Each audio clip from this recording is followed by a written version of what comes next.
नमस्कार, आप देख रहे हैं हमारा विशेष कार्यक्रम आध्यात्मिक ज्ञान चर्चा।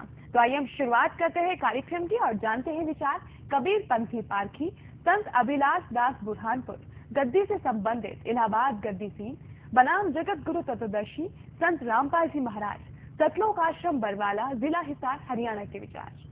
स्वामी जी, आप जी का इष्ट देव कौन है? सदगुरु इष्ट देव है। सतगुरु जी से आपका क्या तात्पर्य है? सदगुरु जो सच्चा ज्ञान देने वाला मनुष्य है। जो सच्चा ज्ञान मनुष्य दे उसे आप सतगुरु मानते हैं। स्वामी जी, क्या जीव ही ब्रह्म है?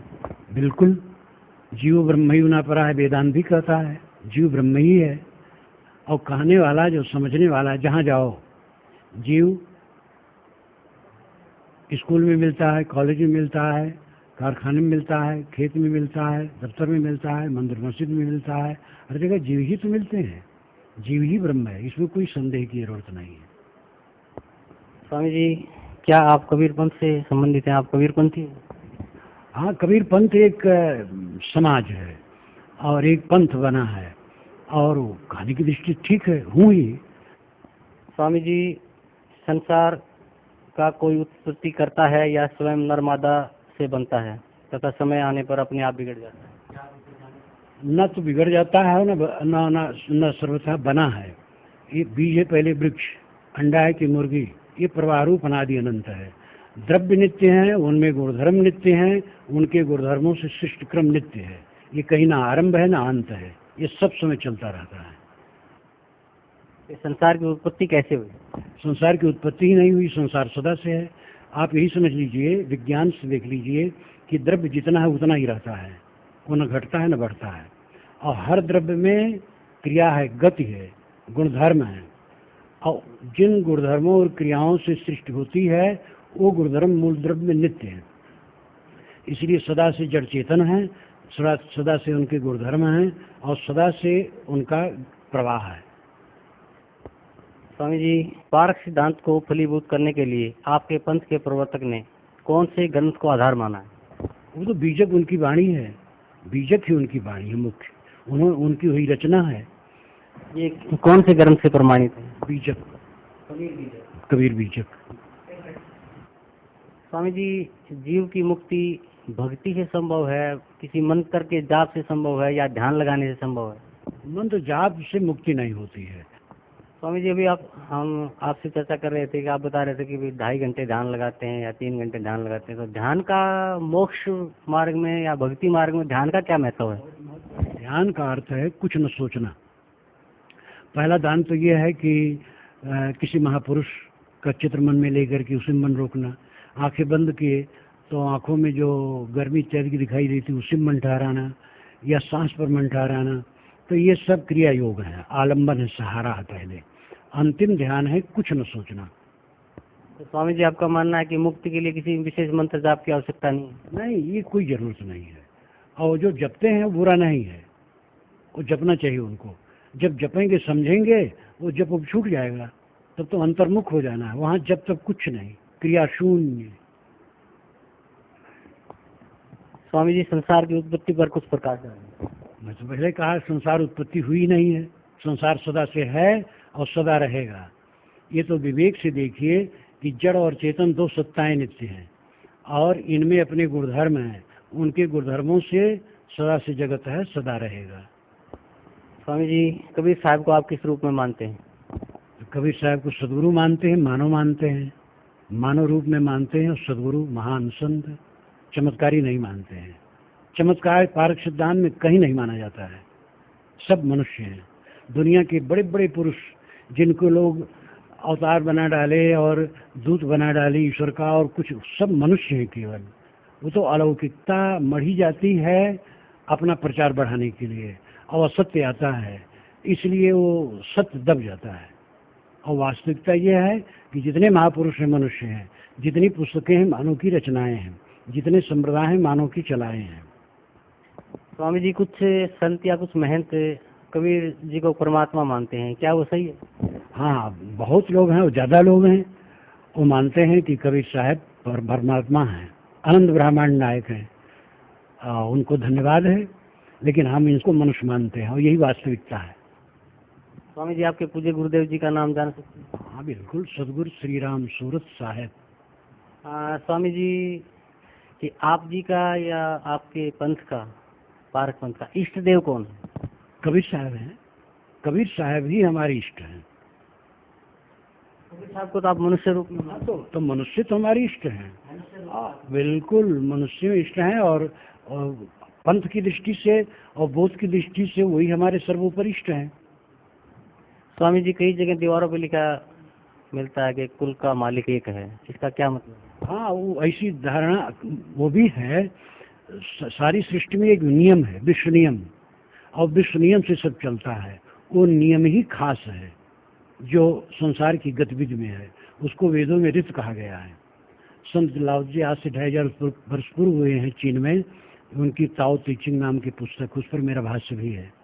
तो उसमें उन्होंने ताओ कहा है। ताओ विश्व नियम, विश्व नियम से संसार चलता है। स्वामी जी, क्या परमात्मा अपने साधक के पाप नाश करता है? विश्व नियम को लोग स्थूल बना करके एक ऐसा बना देते हैं कि वो कृपा और कोप करता है। कृपा कोप करने वाला कोई नहीं है।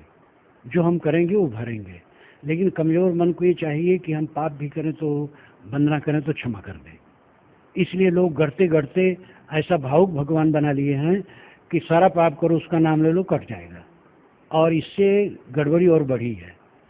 कोई काटने वाला नहीं है। जो हम करेंगे वो भरेंगे, चाहे गृहस्थ हो चाहे साधु हो। जो कर्म करेंगे फल पाएंगे, कहीं जाएंगे नहीं। तो पारक पंथ जो बुरहानपुर से ही चला नहीं, पारक सिद्धांत तो कबीर साहब से चला, और पूर्ण साहब पारक सिद्धांत के बीज टीका लिखे। लेकिन उसके पहले गुरुदयाल साहब ने कबीर परिचय लिखा पारक सिद्धांत पर, जो फतुहा बिहार में थे।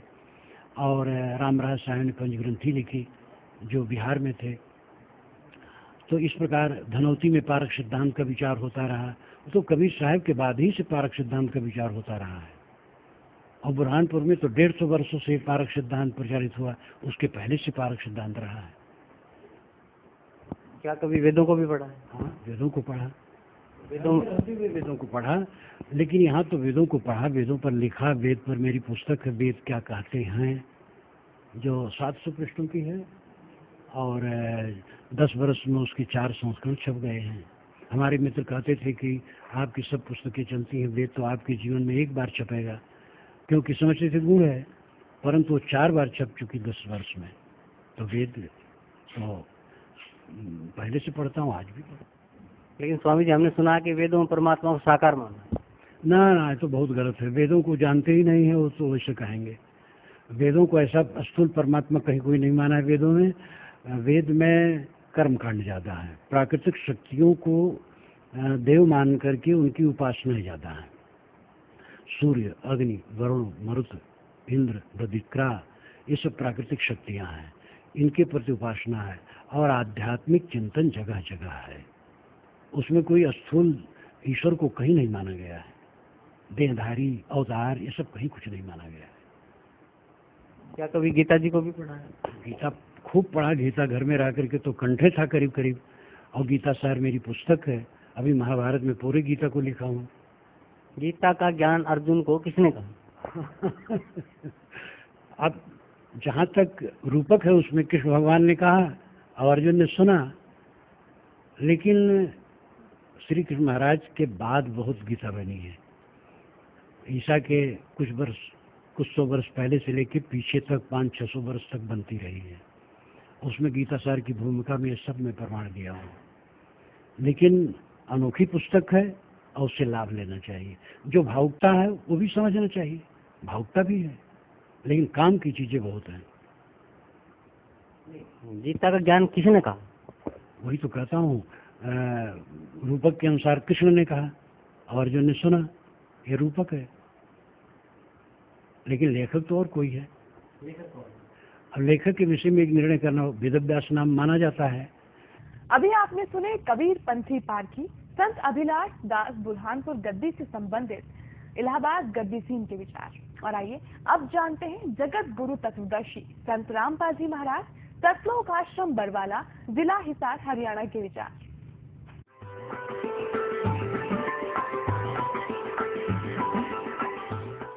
सतगुरुदेव की जय। बंदी छोड़ कबीर परमेश्वर जी की जय। बंदी छोड़ गरीबदास जी महाराज जी की जय। स्वामी रामदेवानंद जी गुरु महाराज जी की जय।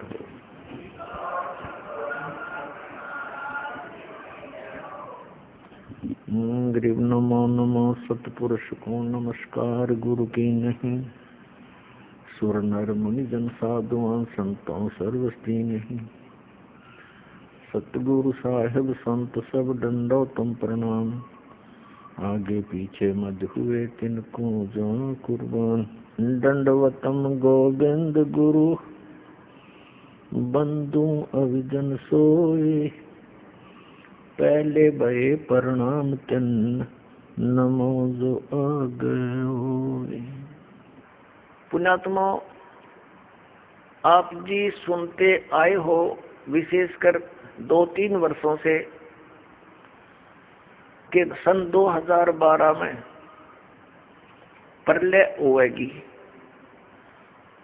अब वो प्रलय का अर्थ कैसे लगाकर पेश करते हैं कि पृथ्वी पर सर्वनाश हो जाएगा। ये वो प्रलय नहीं होगी, ये अधर्म की प्रलय होगी। अधर्म का सर्वनाश होगा, अज्ञान की प्रलय होगी और ज्ञान का विकास होगा। ये वो प्रलय अब सन 2012 में होगी। परम पिता परमात्मा पूर्ण ब्रह्म सर्व सृष्टि रचनहार कबीर देव जी, कबीर परमेश्वर जी हम सभी आत्माओं के जनक हैं। ये सर्व सृष्टि रचनहार है और हम सभी प्राणी जितने भी काल के इस लोक में हम फंसे हुए हैं, ये सभी जीव उसी परमात्मा के अंश हैं। वो हम सब का मालिक है, स्वामी है। इस ज्ञान से, सत्संग से पुण्यात्माओं को जो परमात्मा की खोज में लगे हुए हैं, उनको ये तो विश्वास हो चुका है, लगभग हो जाएगा नहीं तो ज्ञान सुनने से, कि कबीर इज गॉड। कबीर परमात्मा है, सतपुरुष है। सारे प्रमाण दास ने दिखा दिए। अब क्या समस्या आवेगी आपके समक्ष कि भाई यदि कबीर साहब ही भगवान हैं तो फिर बिल्कुल सही है। फिर तो कबीर पंथ में जितने महापुरुष हैं जो गुरु पद पर हैं, आम जनता जन साधारण के मन में, भोले भालों के मन में ये बात मन में आवेगी कि भी सबसे पुराना कबीर पंथ में कौन सा स्थान है। हमारे किया और बीमारी है, हम सबसे पुराने को महत्वपूर्ण मानते हैं। तो पुण्यात्माओं, अब भोली आत्मा उन कबीर पंथ के उन नकली संतों के जाकर फंसना जा, इसलिए अब थोड़ा सा ये सतर्क और करना पड़ेगा। तो पुण्यात्माओं, अब भोली आत्माओं के ऐसी समस्या और आवेगी। एक परिवार था, राधा स्वामी पंथ से आया था सन 2003 में।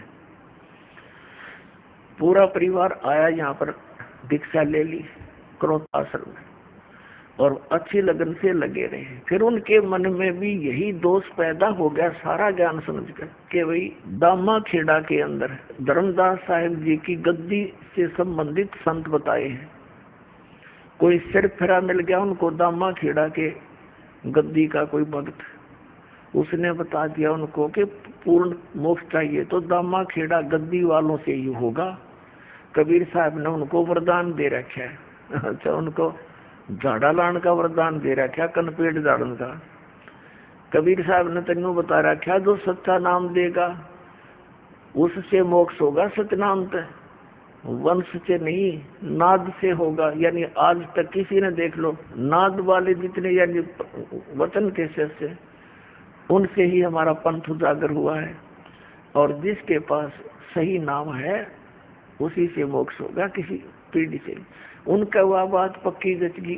अकराम पाल तक 5-4 वर्ष से लगा नाम देने, और वो तो बहुत पुराना बताया। यहाँ से छोड़कर वहां चले गए धक्के खान। उन्होंने सतनाम प्राप्त हो चुका था।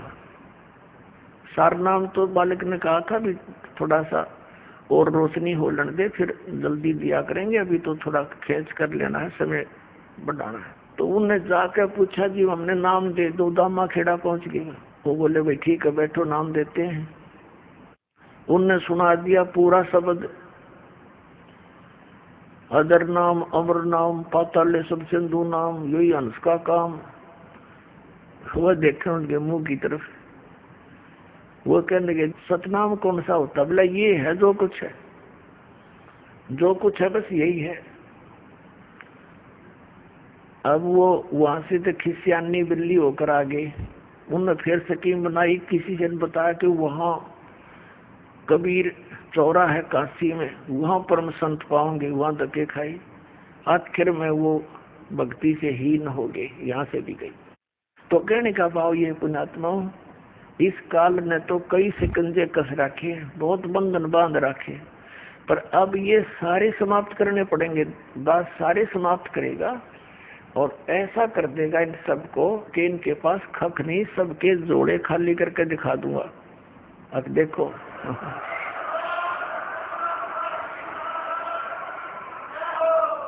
अब इस कबीर परमात्मा के नाम पर काल के 12 पंथ चले और उन्हीं का इतना विस्तार हो गया है कि कई करोड़ों की संख्या में कबीर पंथी है।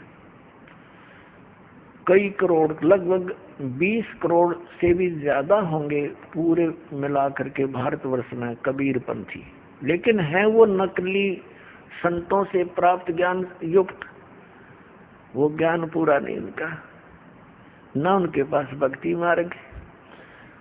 अब उन्हीं पंथों में से एक और पंथ पनपा है जिसको पारखी पंथ कहते हैं। अब अन्य जितने कबीर पंथ में जो बेशक वो काल से प्रेरित हैं, नाम उनके पास यथार्थ नहीं है, परमात्मा कबीर जी को वो महत्व देते हैं, परमात्मा को मानते हैं और सतलोक सचखंड उन स्थानों को भी मानते हैं, लेकिन उनका नाम गलत है, उनकी पूजा की विधि गलत है। अपनात्माओं जैसे किसी को ये ज्ञान हो जा कि इस व्यक्ति को ये रोग है और उस रोग का नाश करने की औषधि है नहीं, तो उस ज्ञान का लाभ क्या? उसका कोई यूज नहीं। ये भी ज्ञान हो गया कि इसको ये रोग है और उसकी औषधि नहीं, तो ये हमें सबको ज्ञान हो गया कबीर साहब के ज्ञान से कि हम सतलोक से आए थे, यहाँ फंस गए और यहाँ का काल भगवान है। इसको 1 लाख मानव शरीरधारी प्राणी नित खान का श्राप लगा हुआ है। तो हम सभी दुखी इसलिए हैं कि हम सतलोक नहीं गए। सतलोक जाने से हमें सुख होगा, लेकिन उनकी जो सिद्धांत विधान है, ये सभी कबीर पंथी जो हैं, कबीर परमेश्वर जी को केवल सतगुरु मानते हैं,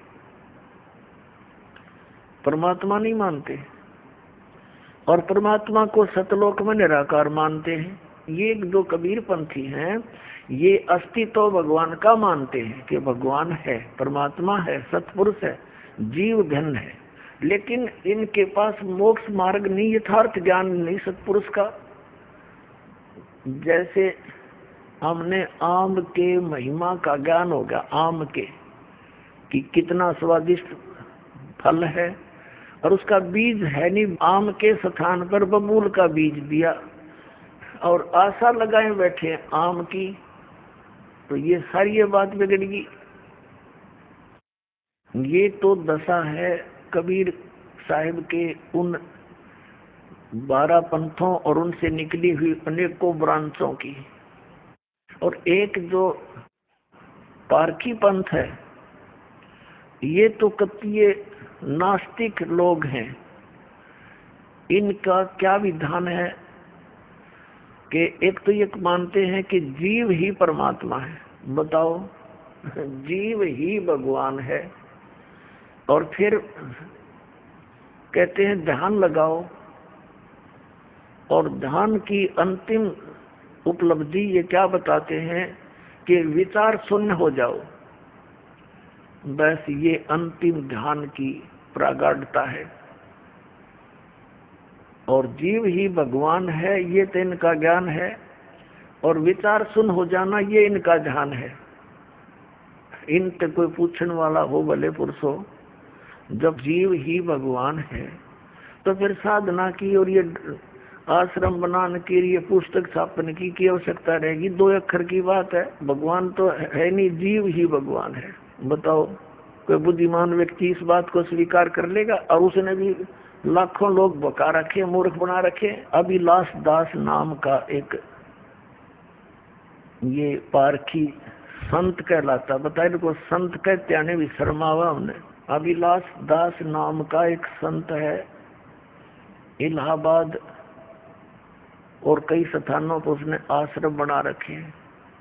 एक बुरहानपुर नाम का एक स्थान है, शहर है, और वहाँ इस पार्क सिद्धांत के बहुत से महात्मा रहे हैं।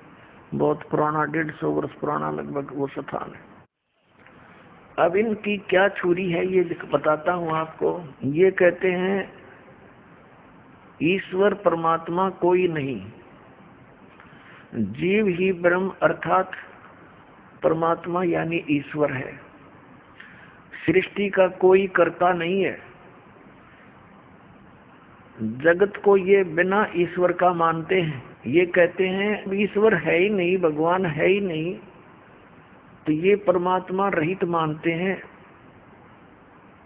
इस संसार को और सृष्टि को। ये जीव को परमात्मा कहते हैं। बताओ, या कोई बात है जरा सी कोई बुद्धिमान की? इन आदि शंकराचार्य जी ने 2520 वर्ष पूर्व आदि शंकराचार्य जी का जन्म हुआ था, यानी ईसा जी से 508 वर्ष पूर्व। उस समय इस आदि शंकराचार्य जी को क्या हुआ कि 8 वर्ष की उम्र में इनमें प्रेरणा होगी, क्योंकि पिछले पुण्यकर्मी प्राणी थे, और ये जा फंसे एक संत के जो गुफा में रहता था, और 6 महीने में या 2 महीने में 3 महीनों में वो गुफा से निकलता था। उसका बोलबाला सुनकर आदि शंकराचार्य जी वहां जा बैठे। जब वो निकला, उससे प्रार्थना की ज्ञान समझाने की, तो उसने उल्टा पाठ पढ़ा दिया उस भोली आत्मा को कि जीव ही ब्रह्म है। अब इस ही विधान को आगे प्रचार करने लगे आदि शंकराचार्य जी, जहाँ से हिंदू धर्म का ये उत्थान माना जाता है, प्राकट्य माना जाता है। तो उस समय ये सब जगह जाकर अपने गुरुजी के विधान को बताने लगे।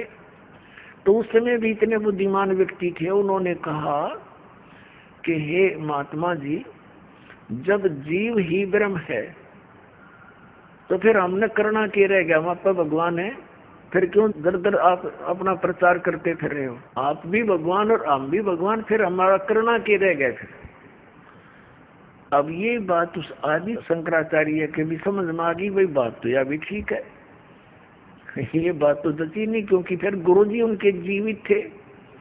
अब उस विधान को साथ लेकर चलना गुरु परंपरा थी उसकी, लेकिन उन्होंने अपनी सूझबूझ से फिर कहा कि तुम श्री कृष्ण की, श्री विष्णु जी की और श्री शंकर भगवान की पूजा करा करो। या दया परमात्मा की थी। यदि वो बात स्वीकार हो जाती हमारे पूर्वजों द्वारा, तो आज कोई राम नाम लेने नहीं पाओ, सारे नास्तिक हो जाते। अब यही बीज ईब बो रहा है ये अभिलाष दास नाम का एक कबीर पंथी कवाव है। कबीर पंथी कवाव है, और कबीर साहब के विपरीत सारा ज्ञान बताओ, तो ये काल का पक्का दूत है। स्वामी जी, क्या आप कबीर पंथ से संबंधित हैं? आप कबीर पंथी? हाँ, कबीर पंथ एक समाज है और एक पंथ बना है, और कहानी की दृष्टि ठीक है, हूँ ही। स्वामी जी, कि आप जी का या आपके पंथ का, पारक पंथ का इष्ट देव कौन है? कबीर साहब हैं। कबीर साहब ही हमारे इष्ट हैं। कबीर साहब को तो आप मनुष्य रूप में, तो मनुष्य तो हमारे इष्ट हैं, बिल्कुल मनुष्य इष्ट हैं, और पंथ की दृष्टि से और बोध की दृष्टि से वही हमारे सर्वोपरि इष्ट हैं। स्वामी जी, क्या जीव ही ब्रह्म है? बिल्कुल, जीव ब्रह्म ही न परा है, वेदांत भी कहता है जीव ब्रह्म ही है। और कहने वाला जो समझने वाला, जहाँ जाओ जीव स्कूल में मिलता है, कॉलेज में मिलता है, कारखाने में मिलता है, खेत में मिलता है, दफ्तर में मिलता है, मंदिर मस्जिद में मिलता है, हर जगह जीव ही तो मिलते हैं। जीव ही ब्रह्म है, इसमें कोई संदेह की जरूरत नहीं है। इस संसार की उत्पत्ति कैसे हुई? संसार की उत्पत्ति ही नहीं हुई, संसार सदा से है। अपना आत्मा ये क्या बताते हैं कि ये जगत जो है अन ईश्वर है, यानी बिना ईश्वर का है। जीव भगवान हो गया तो सृष्टि का कोई करता नहीं, तो इसका मतलब ये बिना भगवान के हुआ। अब हमारी श्रीमद् भगवत गीता क्या बताती है कि जिस व्यक्ति की ये स्टेटमेंट है कि जगत का कोई करता नहीं, ये अपने आप बनता और बिगड़ता रहता है, यानी प्रलय होती है फिर सृष्टि होती है। अब उसके बारे में श्रीमद् भगवत गीता में दिखाएंगे।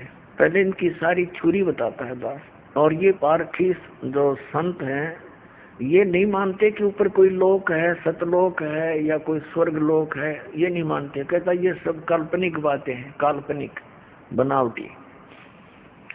और इनका ये भी मानना है, जैसे कोई प्रश्न करता है क्या परमात्मा भक्तों पर दया करता है, दुष्टों को हानि करता है, वो कहता है कि जो भगवान है ही नहीं और परमात्मा किसी पर ना रहम करता है ना कोई दुख देता है, वो कुछ नहीं करता, परमात्मा है ही नहीं। अब इसके विषय में आपको दिखाते हैं। ये चातुर प्राणी की बातें होती हैं। जो चातुर प्राणी है, चातुर प्राणी चोर हैं और मूड बुगद है ठोठ, ये संतों के निकाम की इनके दे गलजोट। अब ऐसे व्यक्तियों के पास भी जन समूह बैठा है।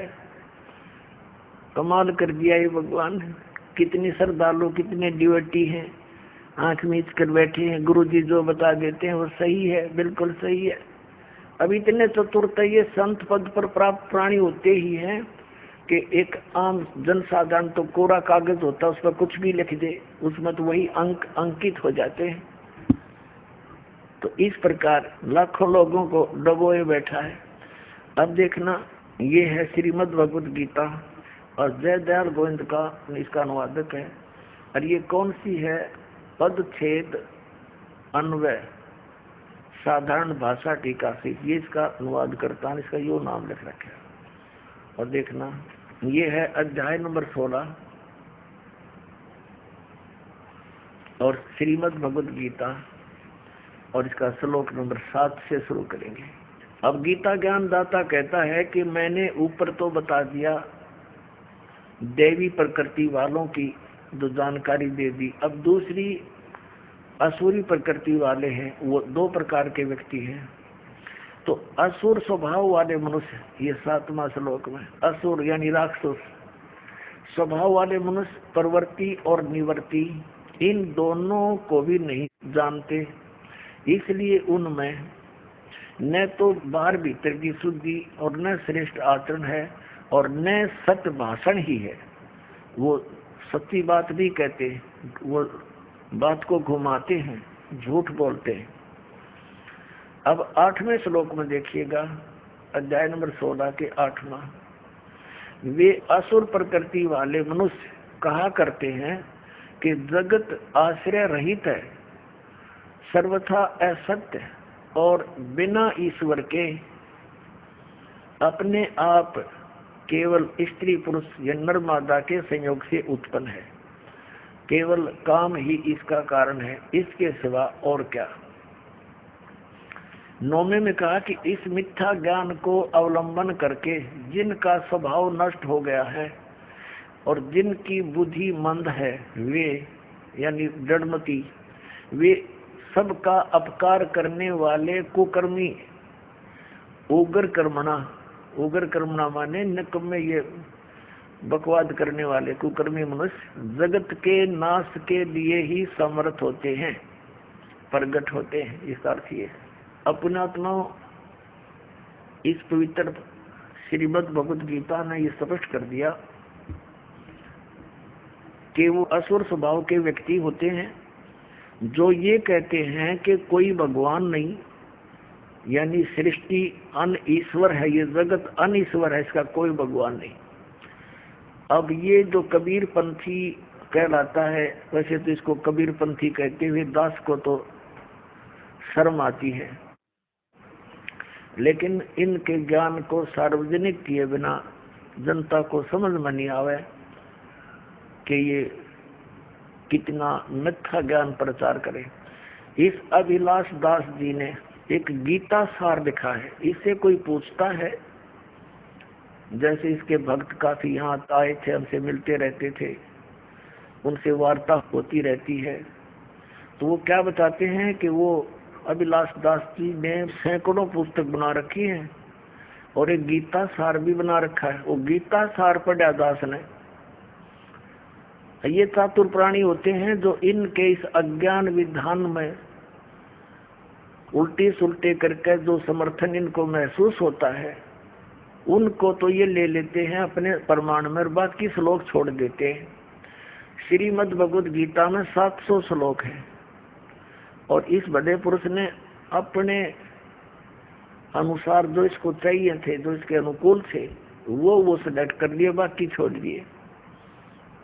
फिर ये ऐसे व्यक्ति, अज्ञानी पुरुष क्या कहा करते हैं कि ये गीता में मिलावट है और सही सार निकाल के हमने दे दिया गीता सार, ये सही गीता है।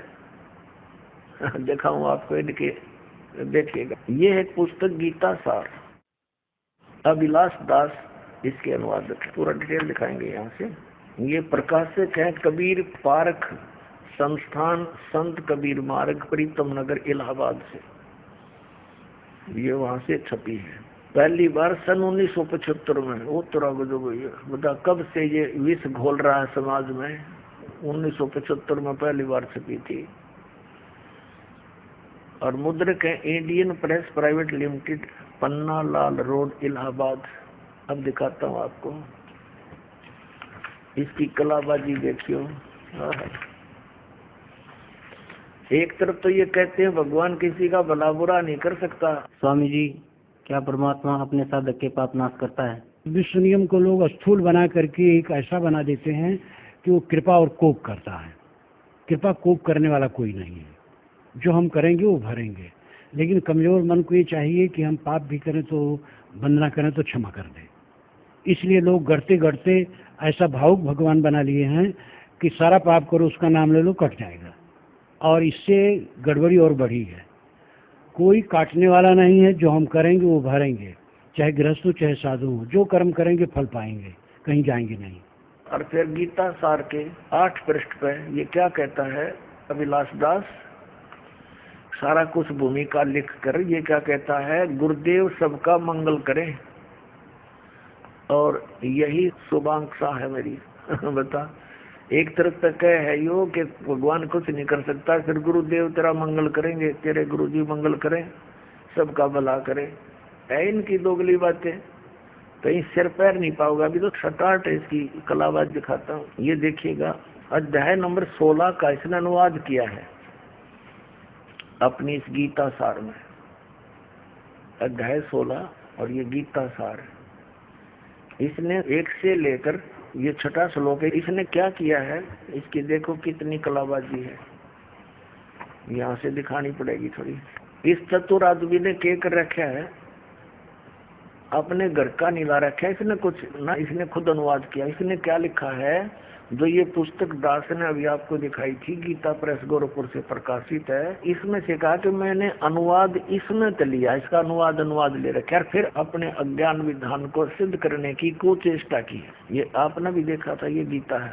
पद छेद, इस गीता का ये नाम है पद छेद अन्वय और साधारण भाषा टीका सहित। अब ये देखो, ये गीता सार, इस गीता सार की भूमिका में इसने क्या लिखा है, गीता प्रेस की अन्वय पद छेद वाली गुटका गीता अर्थ समझने में सहायक हुई है। यानी इसने इससे अर्थ लिए हैं, सहायक हुई है। प्रत्यक्ष और अप्रत्यक्ष में जिनकी रचनाओं के सहयोग से मेरा ये कार्य पूर्ण हुआ है, उनके प्रति मैं हृदय से कृतज्ञ हूँ। यानी इस पुस्तक से इसने अनुवाद लिए हैं और अपनी अज्ञान सोच को, उस विधान को सिद्ध करने की कुचेष्टा की है। अब हम आते हैं इसके द्वारा अनुवादित 16वें अध्याय के और 17वें श्लोक में। ये गीता सार और पृष्ठ 203 पे।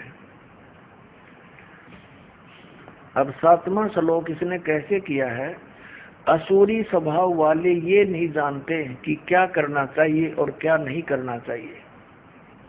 उनमें न पवित्रता होती है और न उत्तम आचरण होते हैं और न तो उनमें सत्य ही होता। सत्य नहीं, सत्य भाषण। इसमें सत्य भाषण लिखा है स्पष्ट।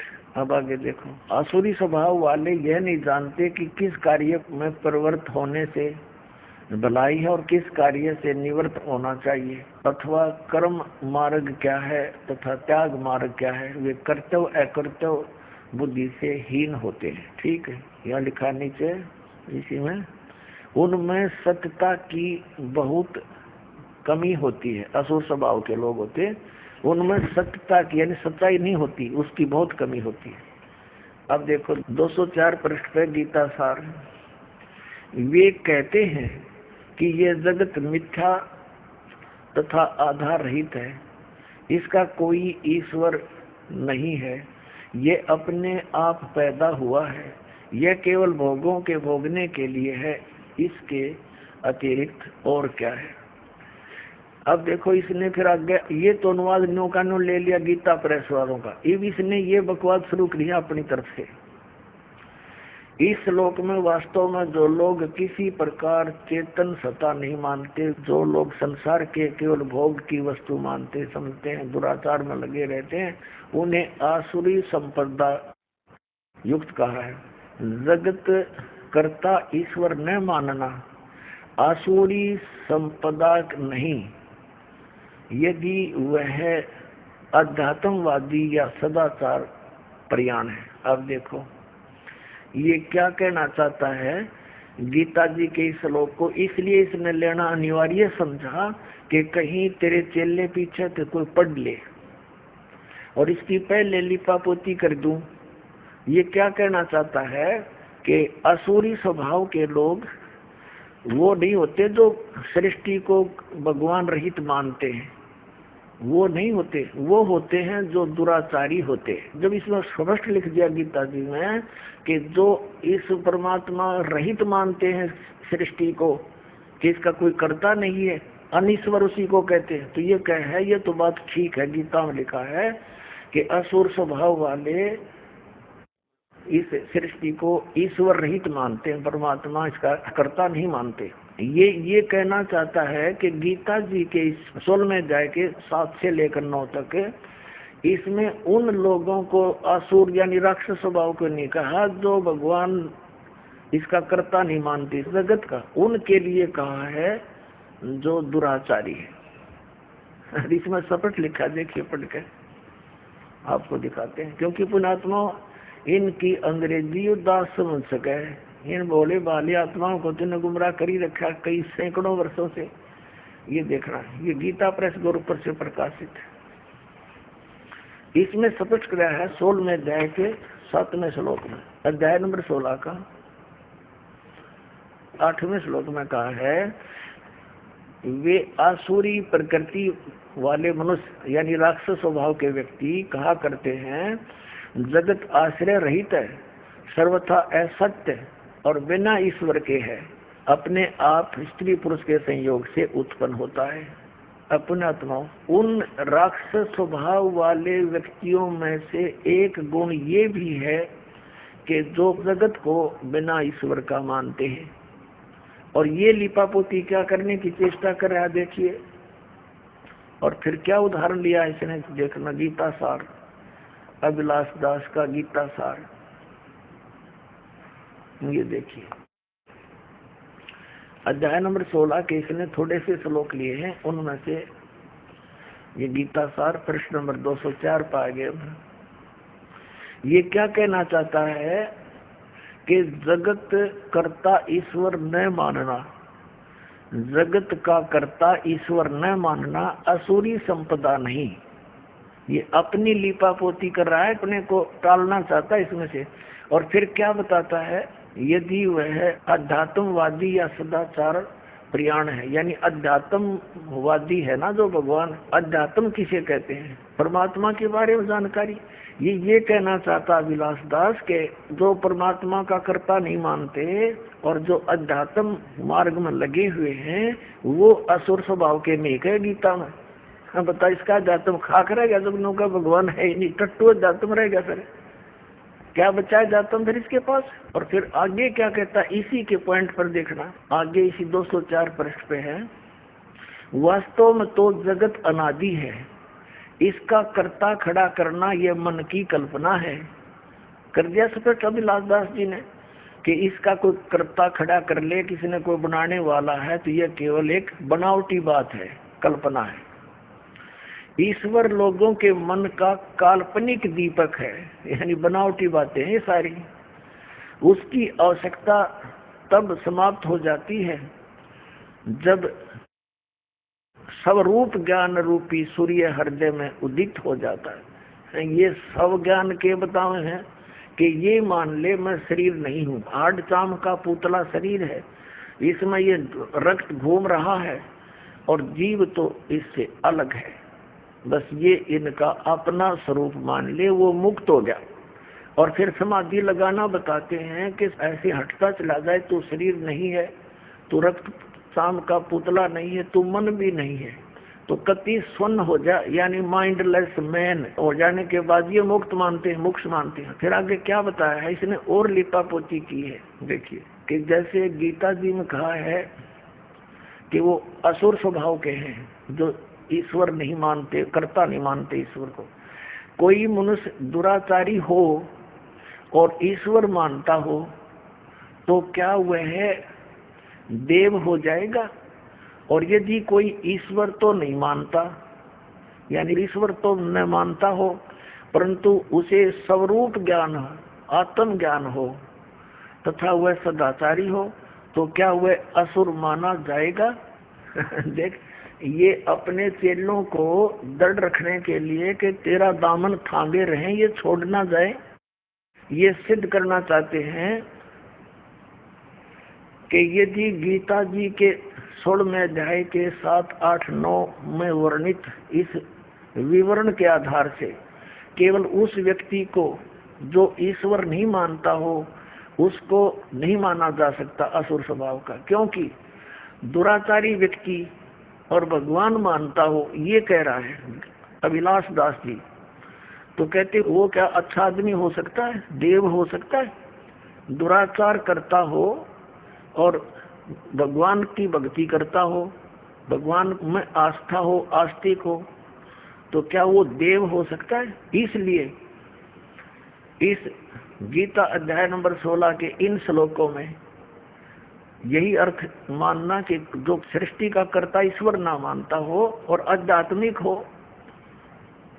तो वो उसके बारे में थोड़ा कहा है। तो तेरा अध्यात्म ज्ञान खाक है, जब जीव ही भगवान है, गधा भी भगवान, कुत्ता भी भगवान, फिर क्यों दुनिया को मूर्ख बनाए बैठा है? कबीर साहब को तो इस जड़ से नाश करना चाहते हैं काल के दूत, और ये दीमक है इस परमात्मा कबीर जी के कबीर पंथ में, इसका नाश करने के लिए इसका जन्म हुआ। ये स्पष्ट किया गीता जी में कैसे व्यक्ति संसार का नाश करने के लिए ही उत्पन्न होते हैं। और कबीर साहब के उस बीजक ज्ञान को ये क्या समझेगा जब इसने ये फाइनल कर दिया भगवान नहीं, तो उसके विषय में सूक्ष्म वेद में कहा कि बीजक की बात कहेंगे बीजक ना ही आथ, ये पृथ्वी डोबन उतर गए, क्या मीठी बात। अब देखो फिर देखिएगा ये 16वां अध्याय गीता सार, इस अभिलाष दास के ही विचार, ये देखिएगा ये क्या कहता है कि कोई मनुष्य दुराचारी हो और ईश्वर को मानता हो, उसमें आस्था हो, तो क्या वह देव हो जाएगा? और यदि कोई ईश्वर तो न मानता हो परंतु उसे स्वरूप ज्ञान, आत्म ज्ञान हो तथा वह सदाचारी हो, तो क्या वह असुर माना जाएगा? देखो अब यहाँ स्पष्ट किया है कि वास्तव में तो जगत अनादि है, ये अभिलाष दास के विचार। इसका कर्ता खड़ा करना मन की कल्पना है, या इसका कोई भगवान नहीं है इसके रचने वाला, ईश्वर लोगों के मन की कल्पना है। और यहाँ देखो जगत कर्ता ईश्वर न मानना असुरी संपदा नहीं है। यदि वह अध्यात्मवादी या सदाचार परायण है, ये अपनी लिपापोती कर रहा है, अपनी आरती आप पे साझे भी हो, यदि उसमें अध्यात्मवाद है, आध्यात्मिक है, सदाचारी है। और फिर यहाँ क्या कहता है कि कोई मनुष्य दुराचारी हो और ईश्वर मानता हो तो क्या वह भला व्यक्ति हो सकता है? क्या वो देव हो जाएगा? यदि कोई ईश्वर न मानता हो यानी अभिलाष दास, परंतु उससे स्वरूप का ज्ञान हो तो वो सदाचारी हो, तो वह क्या असुर माना जाएगा? अब इसके इस जगत का कर्ता ने मानना असुर संपदा नहीं, यदि वह अध्यात्मवादी सदाचार। फिर कहते हैं वास्तव में तो जगत अनादि है, इसका कर्ता खड़ा करना एक मन की कल्पना है, कर्ता है नहीं, भगवान नहीं है कोई, और ईश्वर लोगों के मन की कल्पना। फिर ये कहता है कि कोई मनुष्य दुराचारी हो और ईश्वर को मानता हो तो क्या वह भला आदमी हो जाएगा, देव होगा? और जो ईश्वर को नहीं मानता हो, ईश्वर है ही नहीं, और परंतु उसको स्वरूप ज्ञानात्म ज्ञान हो, सदाचारी हो, तो क्या वो असुर होगा? अब इसकी इस पॉइंट को कि जो भगवान को मानता हो और दुराचारी हो, यू कहता है वो केवल आदमी होगा, देव हो सकता है। अब गीता जी से इसका खंडन करते हैं। 9वें अध्याय के 30वें श्लोक में इसी श्रीमद् भगवत गीता में ये स्पष्ट लिखा कि हे अर्जुन, अति से दुराचारी व्यक्ति भी हो और उसकी भगवान में आस्था हो, उसको साधु समझना चाहिए। बता इस नकली का है कोई ज्ञान? ये देखो श्रीमद् भगवत गीता, और ये तो गीता प्रेस गोरखपुर वालों की, और उसने इसकी नकल ला के अपनी बकवास गढ़ रखी सारी। ये देखिएगा अध्याय नंबर 9 और इसका श्लोक नंबर 30 में कहा है, यदि कोई अति से दुराचारी भी अनन्य भाव से मेरा भक्त होकर मुझको भजता है, वह साधु ही मानने योग्य है। तो ये बेईमान व्यक्ति हैं, इन्होंने जनता के उद्धार से नहीं काल के जाल में फंसाने का ठेका ले रखे हैं। अब सूक्ष्म वेद में कहा है कि कुष्टी हो वह संत बंदगी कीजियो, हो वैसा के विश्वास चरण चित दीजियो। परमात्मा ने कहा है यदि किसी भक्त का कोड भी लाग रहा हो, कितना ही उसको दुख हो कर्म का, और वो भक्ति पर लग गया है, तो उससे हेट ना करना, उससे नफरत ना करना, उसको भी प्यार देना। वो भक्ति कर रहा है, वो भक्त हो गया, और वैसा का विश्वास, भगवान की श्रद्धा हो, भगवान को मानती है, वैसा कहते हैं चरण चित दीजिए, उसकी किस्मत सराइए उस बेटी की। ठीक है, कर्म के आधार से कोई कसाई बना हुआ है, कोई डाकू बन गया, कोई शराबी, कोई कुछ, तो जब इस मार्ग पर लग गए हैं विश्वास से तो बुराई भी छूटेंगी। और ये क्या कह रहा है कि कोई अति से दुराचारी व्यक्ति हो वो क्या देव हो सकता है? इसलिए अभिलाष दास को नहीं कहा इस गीता में राक्षस असुर। अब गीता कहती है कि अति से दुराचारी भी व्यक्ति क्यों ना हो उसको भी साधु मानना चाहिए, और जो भगवान को नहीं मानता तो एक नंबर का राक्षस है, उसको तो कहने की जरूरत कोई नहीं हो। तो पशु में और पत्थर में उसमें क्या अंतर है? जब इतना जड़मती व्यक्ति है कि भगवान नहीं है, और फिर क्या है, मेरा सिर है वो नाश कर दिया, ऐसे नकलियों ने बट्ठा बैठा दिया अध्यात्म मार्ग का, अपने हिसाब से उन्होंने कथाएं बना डाली। अपने आत्मा इसकी सारी अटकलबाजी दिखा दूंगा, घनी देर ना लगे, क्योंकि आज मानव समझदार है। अभी तक इस मानव के पास कोई ऐसा विकल्प नहीं था जिससे कोई तुलना कर सके, तो दास ने ये तुलना करने के ISI मार्ग के बट्टे दे दिए बाट। अभी न मिनट हम तोलांगे, अरे इनके सब की ये कोथड़ी ये थैले खाली करके दिखा देगा दास, ये के भर रहे हैं, लिख रहे हैं के ऊपर।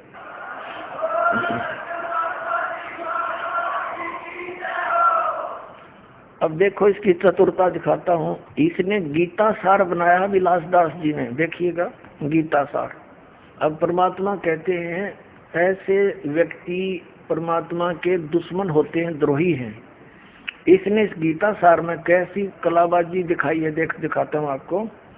ये गीता सार और अध्याय नंबर 8 का इसने सार निकाल लिया, बाकी श्लोक छोड़ दिए। गीता जी अध्याय 8 के श्लोक 1 से 4 छोड़ दिए। ये देखो इसने कहा से 5 से शुरू कर दिया 8वें का। अरे वाह, जो व्यक्ति श्री भगवान ने कहा, जब जीव भगवान है तो ये भगवान कितना आ गया सर। जो व्यक्ति मृत्यु के समय में केवल मेरा ही स्मरण करता हुआ शरीर त्याग कर जाता है, मेरे स्वरूप को प्राप्त होता है, इसमें संदेह नहीं। अब इसमें अपने अड़ंगा डाला इसने यहाँ पर। अब देखो 6 और 7 ले लिया, 6 तक ले लिया और 7 तक ले लिया। ये देखो और 8वां भी ले लिया इसने। क्या लिया है? हे पार्थ, जो मनुष्य अभ्यास द्वारा मन को योग में लगाकर परम देव पुरुष का निरंतर चिंतन करता रहता है, वह चित्त को अन्यत्र नहीं भटकने देता है, वह उसको प्राप्त करता है। अब बता, इसमें गीता में एक तो गीता ज्ञान दाता खुद कह रहा है 8वें अध्याय के 5 और 7 में तो अपने विषय में, और 8वें के 8वें और 9वें 10वें किसी और के विषय में कह रहा है। आगे देखना, इसने फिर 9 से 13 फिर छोड़ दिए 8वें के। आगे इसने देखा तू पकड़ा जाएगा, बस 8वें में गोल मोड़ कर दिया। इसका यथार्थ अनुवाद नहीं है ये। इसने फिर 9 से 13 फिर छोड़ दिए। जहां यू पकड़ा जाना था वो त्याग दिए, आगे ले लिए। अच्छा, अब 15वें में दिखाऊंगा आपको ऐसी कलाबाजी। ये 9वें में देखो, अध्याय नंबर 9 गीता सार का। इसने क्या किया है? अध्याय 9 के 1 से 20 श्लोक छोड़ दिए। वाह रे देवता, 21 से शुरू कर दिया, ठीक है। और फिर 22 से 27 छोड़ दिए, एक लेके 22 से 27 छोड़ दिए। ये देखो अब इसने सीधा कित छलांग मारी 28 पे, बस आगे समाप्त कर दिया इसने, इति कर दिया। फिर एक 28 लेके 29 से 34 छोड़ दिए। कुल श्लोक 34 हैं, प्रमाण में लिए 2 और छोड़ दिए 32। हरियो गीता का सार बना दिया। अरे वाह देवता। श्रीमद् भगवद गीता अध्याय नंबर 15 के अंदर और बिल्कुल निर्णायक ज्ञान है। इस अज्ञानी व्यक्ति ने, इस धोखेबाज ने, बेईमान ने, परमात्मा के दुश्मन ने, ये देखिएगा क्या कर रखा है। अध्याय नंबर 10 इसने कुल 42 श्लोक हैं, 2 प्रमाण में ले लिए, 40 छोड़ दिए। अध्याय 10 का 4 और 5 ले लिए, यही कर दिया। अरे वाह देवता। अब 11वां ले लिया। 11वां में कुल 55 श्लोक हैं, 1 ले लिया, 54 छोड़ दिए। वाह रे देवता। ये 1 55 ले लिया, बाकी सारे छोड़ दिए। ये बस ये इति कर दिया। ऐसे ही सब में कर रखा है इसने। बाकी कुछ एक बता देता हूँ आपको, ज्यादा नहीं। अब 15वें में देखो इसकी कलाबाजी। गीता सार है इसका ये। और ये इसमें गीता अध्याय 15 के श्लोक 1 से 4 तथा 7 जो छोड़ दिया, 5 और 6 ले लिए, और 12 से 20 छोड़ दिए, 12 से आगे टोटल छोड़ दिए। ये देखो 15वें अध्याय का इसने 5वें से शुरू कर दिया। अरे तेरा गजब हुई हो। जो माल था, जो असली ज्ञान था, वो तो फेंक दिया काट के एक लोहे हैं, और इसने ये रख लिया इसमें। तो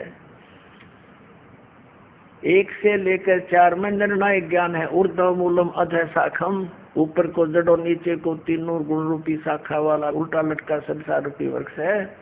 और जो व्यक्ति इसको सभी पार्ट में जानता है, सभी भागों को जानता है, स वेदविद, वो तत्वदर्शी संत है। और ये कबीर पंथी को आवे। कबीर साहब की वाणी से परिचित नहीं। परमेश्वर ने अपनी वाणी में, अमर वाणी में लिखा है, अक्षर पुरुष एक पेड़ है, निरंजन वा की डार, और तीनों देवा शाखा है, ये 5 रूप संसार। ये 15वें का इसने 1 से 4 छोड़ दिया, और 16-17 छोड़ दिया, जिसमें कति निर्णायक ज्ञान। ये गीता अध्याय 15 गीता सार है ये। अब इसमें इसने केवल 5वां ले लिया, 1 से 4 छोड़ दिए, और छठा ले लिया। ये देखो छठा ले लिया, पृष्ठ 188 पे 8वां भी ले लिया, और फिर 9वां ले लिया, 7वां छोड़ दिया, 10वां ले लिया, 11वां भी ले लिया, 11वां यहाँ खत्म कर दिया, बस ठीक है। वाह देवता। और चौथे जाए के 1 से 16 छोड़ दिए। अरे तेरा गजब भैया, जहाँ चौथे जाए का सारा निर्णय ज्ञान दे रखा है कि तू यदि हठ योग करेगा तेरा निर्वाह क्यों करोगा। यो हठ योग बतावे विलास दास जी, ये हठ योग बतावे। ये भगवान परमात्मा कहते हैं ये तो परमात्मा के दोषी हैं, अपराधी हैं, और कहते हैं पापी पर बाद ना बैठो, मुख देखे पाप लगे जाका, 9-10 मास गर्भ त्रास दी धिक्कार जन्म उसकी माँ का। अब इस अभिलाष दास जी ने तो ऐसा काम कर दिया चतुरता दिखा के। एक समय एक राजा ने महल बनवाना था, अपने मंत्री की ड्यूटी ला दी, भाई बढ़िया सामान लगवाना अपनी देख रेख में। अब मंत्री जी ने बढ़िया कारीगर खोजा, उसने नींव रख दी, शुरू कर दिया मकान बनाना। फिर कहा कि मंत्री जी अब छत देने के लिए वो लानी पड़ेंगी कड़ी और सतीर। तो मंत्री जी बोला भाई चल ले आ अपना बढ़िया माल छांट के। वो ले आया कड़ी और सतीर ले आया, एक वुडन बीम। वुडन बीम होता था सतीर, काठ का बहुत मजबूत, और चंदन का सारा, क्योंकि राजा का महल बने। अब वो एकांत स्थान पर अलग रखवा दिया सारा सामान दूसरे मकान में, और जहाँ महल बनाना था वहाँ उसकी कंस्ट्रक्शन शुरू कर दी उस मिस्त्री ने, राज ने। उधर से क्या हुआ कि मंत्री जी ने सोचा कि राजा का काम है, किसी और अच्छे कारीगर में दिखा लेता हूँ, और इस ऊपर के जो छत के ऊपर दारमदार होता है, और सतीर एक वेरी इम्पोर्टेंट पता है इसका कि सतीर के ऊपर ही सारा कुछ दारमदार होता है, सारा लोड सतीर पर ही आता है। ये उस मिस्त्री ने बता दिया था कि जी बढ़िया सतीर लेना पड़ेगा क्यों सारा लोड इसी पर आता है। तो मंत्री जी ने सोचा भी राजा का मामला है, कहीं सतीर कमजोर और कोई खराब ना आ गया हो, किसी और कारीगर ने दिखा लेता हूँ। वो और अन्य राज बुला लिया, उस राज को यानी मिस्त्री को, लक्कड़ मिस्त्री को दिखा कि भाई देखना ये सतीर ठीक है ना। अब ये बेईमान होता है का दाना लायक सा, उसने सोचा अपनी प्रभुता बना, नंबर 3 बन जाएंगे फिर तुझे मिलेगा काम राजा का। वो कहने लगा मंत्री जी ये तो कति बहुत खराब है, इसको मैं करता हूँ ठीक। कहा भाई कर दे ठीक, जो लेगा पैसे मैं दे दूंगा। वो लिया रंदा ठाके लगा, उसने घिसाने 2-2 इंच तार दिया दोनों तरफ से, चमका दिया कति। अब देखो ये है ना गुणिये में, मंत्री ने जो चमकता दिखा क्योंकि अच्छा रंदा लगा दिया। मंत्री जी ने सोचा भाई देख किसी बात बिगड़ जाती, अगर न्यू का न्यू रख देते छत पर तो राजा डांट मारा हो मेरे पे। उसने सोची एक मिस्त्री और दिखा लो कि फिर भी कसर रहेगी हो। वो एक और बुला लिया, उसे कहा कि देखना राज मिस्त्री जी सतीर ओके है ना। ने बोला जी इसमें तो बहुत त्रुटि है। अक भाई करिए ठीक, तो अका भी ले 2-2 इंच उसने तार दिया दोनों तरफ से, लगा रंदा लगाने। अब शंका होगी मंत्री जी को कि भैया तो बात बिगड़ जाती, देखो दूसरे ने भी इसमें तो त्रुटि काट दी। फिर उसने तीसरा बुला लिया, उसने उसके निरीक्षण 4-5 पे करवा दिया, और सब ने 2-2 इंच तार दिया चारों तरफ से। वो कड़ी बन गया, कति उड़न बैठन रह गया वो। अब मंत्री ने सोचा ले भाई तो 4-5 ने निरीक्षण कर लिया, अब तो यू ओके हुए गया होगा। अब जब उस मिस्त्री ने चिनाई जो कर रहा था कंस्ट्रक्शन, जब छत लेवल पर पहुंच गई दीवारें, जब उन बेलदारों से कहा कि भाई जाओ सतीर लाओ उठा के, वो भेजे 10 देने 10, 12, 15 अगला वो सतीर उठाओगा तो इतना भारा था, 2 फुट बाई 2 फुट का, कम से कम 15-16 फुट 20 फुट लंबा। तो 15-20 वो गए उठाने के लिए बेलदार। वहां जाकर देखा उन्हें, मंत्री जी से पूछा जी हमने वो सतीर चाहिए, कारीगर मंगावा है। मंत्री बोला ले जाओ यूरा। वो न 2 जना अंदर दिया कंधे पे, बाकी आँख खाली। अब वो कारीगर के पास जाके वो कहने लगे ले भाई कारीगर सतीर ले। वो देख रहे निकम्मियों, मैंने तो सतीर मंगाया था, तुम तो कड़ी ले आए। अब साथ साथ मंत्री जी आगे। मंत्री जी क्या कहता है कि कारीगर तने तो मेरे पर डांट मरवा दी होती, इसमें तो घनी त्रुटि थी। 5 कारीगर बुलाए मैंने और उनने यो सतीर सही सेट कर दिया। ने बोला खाक सेट कर दिया, इन्हें नाश कर दिया इसका। बता कड़ी बना के धर दिया मूर्खा ने, प्रभुता के भूखा ने। 5-5 रुपये ले गए और उसका नाश कर गए। अब वो माथे माथ मारे वो कारीगर, बोला रही क्या करूं बता। ये बैठा बैठा के इसका फिर और सतीर लाया गया और तब वो मकान राजा का बना। तो पुण्यात्माओं, ये ऐसे नीम हकीम हैं, इन्होंने सदग्रंथों का ज्ञान था नहीं और सतीर की कड़ी बना दी है। 700 श्लोकों की गीता को अरे इतने काट कर 383 बढ़िया, बाकी नकली। वाह भाई वाह, अरे वाह भले मानसो, तुमने तो यो नाश करने का ठेका ले रखा है सदा तुम मार्ग का। अब ये व्यक्ति पारखी जो संत हैं, ये अभिलाष दास जी, तो इसके भगत बताते हैं कि इन्होंने बड़ी पुस्तक लिखी हुई है, वेद क्या कहते हैं, वे बहुत बढ़िया पुस्तक है इनकी। वो दास ने पढ़ी इसकी पुस्तक वेद क्या कहते हैं। क्या कभी वेदों को भी पढ़ा? हाँ, वेदों को पढ़ा, वेदों को पढ़ा, लेकिन यहाँ तो वेदों को पढ़ा, वेदों पर लिखा, वेद पर मेरी पुस्तक है, वेद क्या कहते हैं। और ये क्या कहता है कि मैंने वेदों को पढ़ा, हर आज भी पढ़ता रहता हूँ। फिर इससे पूछते हैं, जैसे इसका विधान है, ये भी खुद बताता है, इसकी पुस्तक में लिखा है कि प्रारब्ध के कर्म यानी किस्मत में लिखे हुए दुख सुख जीव को भोगने ही पड़ेंगे, इसमें कोई परिवर्तन नहीं हो सकता। स्वामी जी, क्या परमात्मा अपने साधक के पाप नाश करता है? विश्व नियम को लोग स्थूल बना करके एक ऐसा बना देते हैं कि वो कृपा और कोप करता है। कृपा कोप करने वाला कोई नहीं है, जो हम करेंगे वो भरेंगे। लेकिन कमजोर मन को ये चाहिए कि हम पाप भी करें तो वंदना करें तो क्षमा कर दें। इसलिए लोग गढ़ते गढ़ते ऐसा भावुक भगवान बना लिए हैं कि सारा पाप करो उसका नाम ले लो कट जाएगा, और इससे गड़बड़ी और बढ़ी है। कोई काटने वाला नहीं है, जो हम करेंगे वो भरेंगे, चाहे गृहस्थ हो चाहे साधु हो, जो कर्म करेंगे फल पाएंगे, कहीं जाएंगे नहीं। हरियों का मैंने वेद भी पढ़े, इन्हें खास वेद पढ़े। अब दिखाता हूँ वेदों में क्या कहा है। वेदों में तो ये लिखा है परमात्मा घोर पाप का विनाश कर देता है, ये देखेगा यजुर्वेद।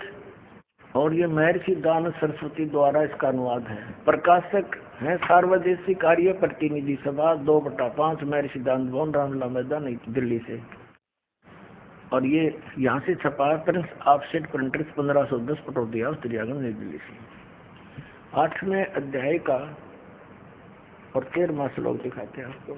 8वें अध्याय का 13वां श्लोक, इसमें क्या लिखा है कि देव कर्तस्य एनस्य अवजनमसि, मनुष्य कर्तस्य एनस्य अवजनमसि, पितृ कर्तस्य एनस्य अवजनमसि, आत्म कर्तस्य एनस्य अवजनमसि, एनस्य अवजनमसि। ओहो, अब ये 241 पर हमने इसकी संस्कृत पढ़ ली है, अब 242 पर इसका अनुवाद है।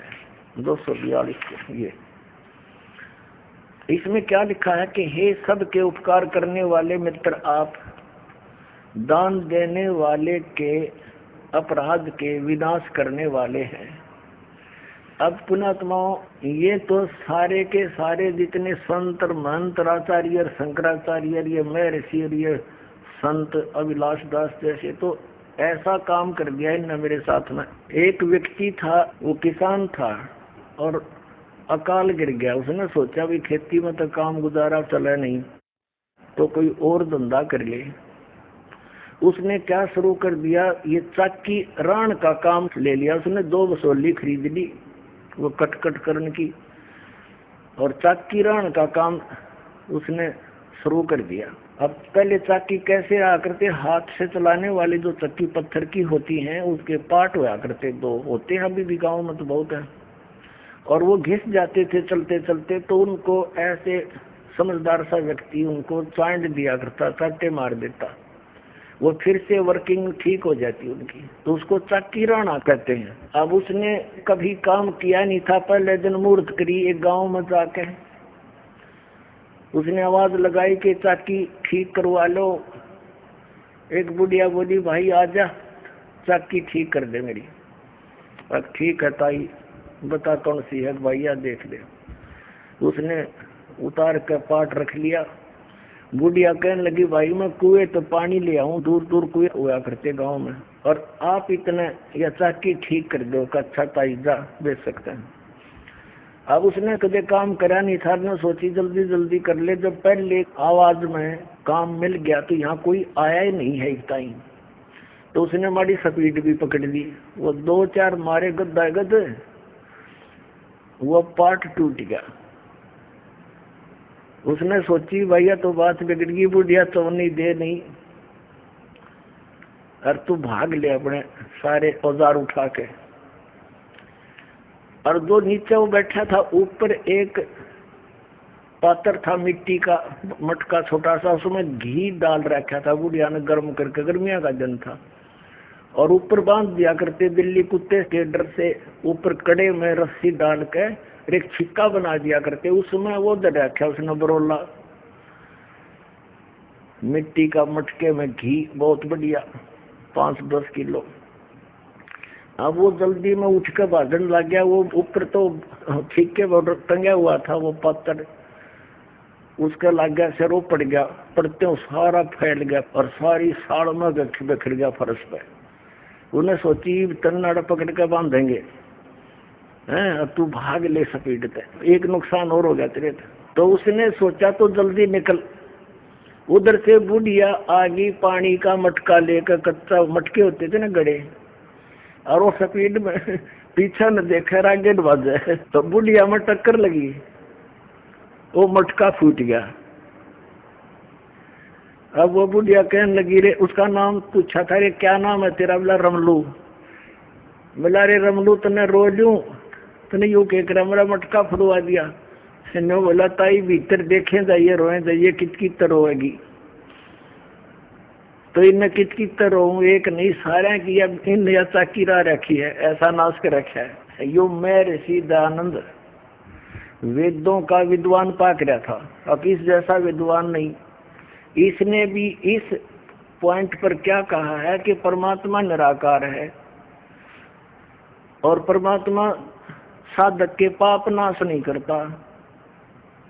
बता फिर और परमात्मा क्या करेगा? क्योंकि हमें कोई कष्ट है प्रारब्ध में अपने जीवन में, वो पाप से होता है और सुख पुण्य से होता है, और उस दुख का नाश होगा जब हमारा प्रारब्ध के पाप का नाश हो जाएगा।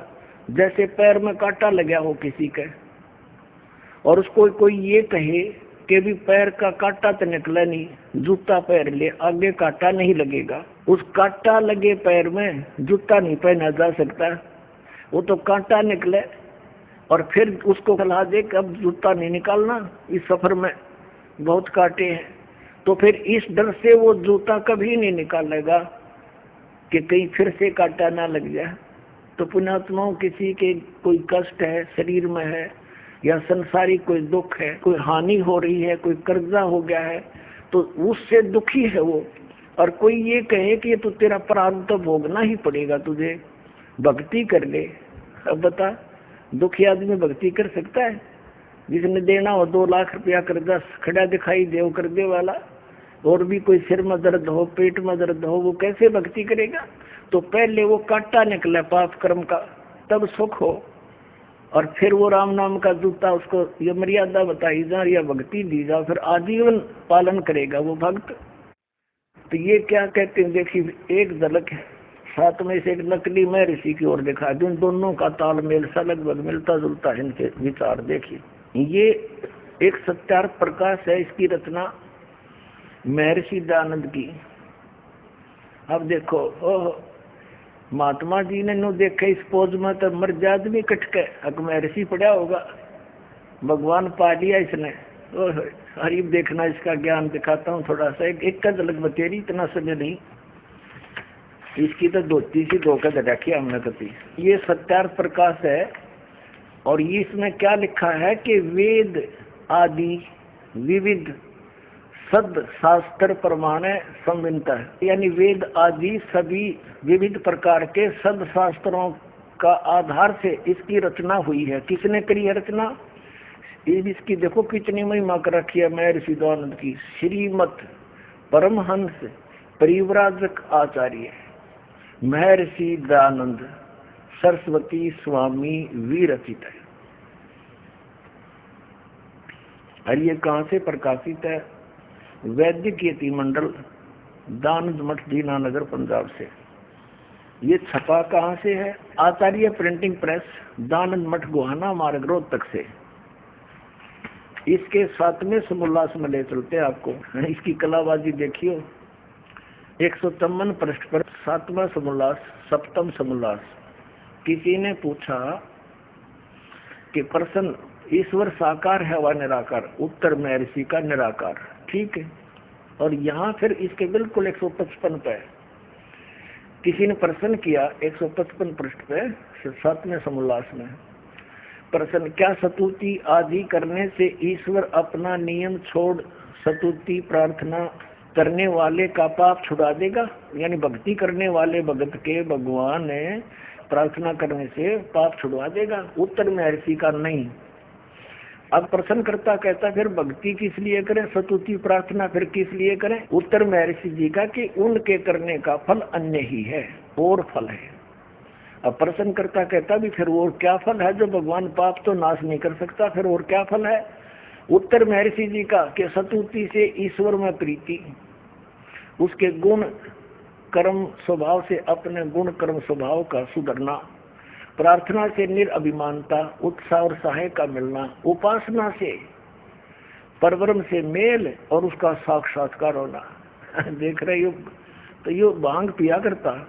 154 पृष्ठ पर तो क्या कह रहा है कि भगवान निराकार है, और दूसरे पर यूं कह है भक्ति उपासना ते पाप ते नाश हो को नहीं, भक्ति साधना ते प्रार्थना स्तुति ते इससे उपासना से परब्रह्म से मेल हो जाएगा और उसका साक्षात्कार हो जाए, यानी उसको देख सकते हैं। निराकार का खाक देखेगा।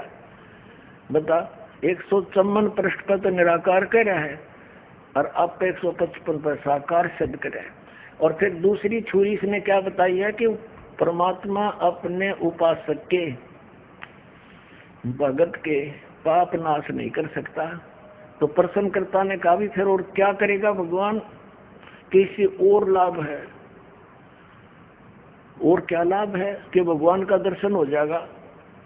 अकल देखो इसकी। जैसे किसी ने साबुन विक्रेता का बड़ा बोर्ड ला रखा और कोई उससे पूछता है क्या आप साबुन विक्रेता हैं, बहुत बड़ा प्रसिद्ध, तो क्या साबुन कपड़े के मैल छुड़वा देगा?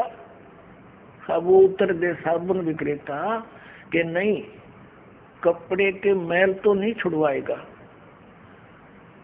तो प्रश्नकर्ता तो स्वाभाविक कहेगा भी फिर साबुन का प्रयोग किस लिए करें? तो वो उत्तर देव है कि साबुन के प्रयोग से कपड़े का मैल तो नाश नहीं होएगा, लेकिन और लाभ है। वो क्या लाभ है? कि कपड़ा मजबूत हो जाएगा। अरे जब साबुन के गुणों में लिखा है कि वो कपड़े के मैल काटे और काम में ही हो साबुन का, ऐसा व्यक्ति कौन होगा? वो धोखेबाज जिसने लकड़ी के गुटके पैक कर रखे होंगे, पुड़िया बना रखी होंगी लकड़ी के टुकड़े की गुटके की, और वो बेचता होगा कि साबुन पे मैल पे कटे नहीं, कपड़ा मजबूत हो जाएगा, दूना और कटेगा उससे।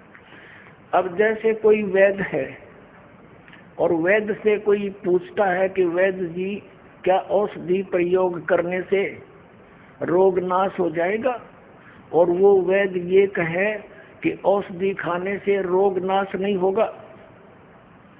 अब प्रश्नकर्ता के फिर भाई औषधि किस लिए खाएंगे हम, कि उससे और लाभ है।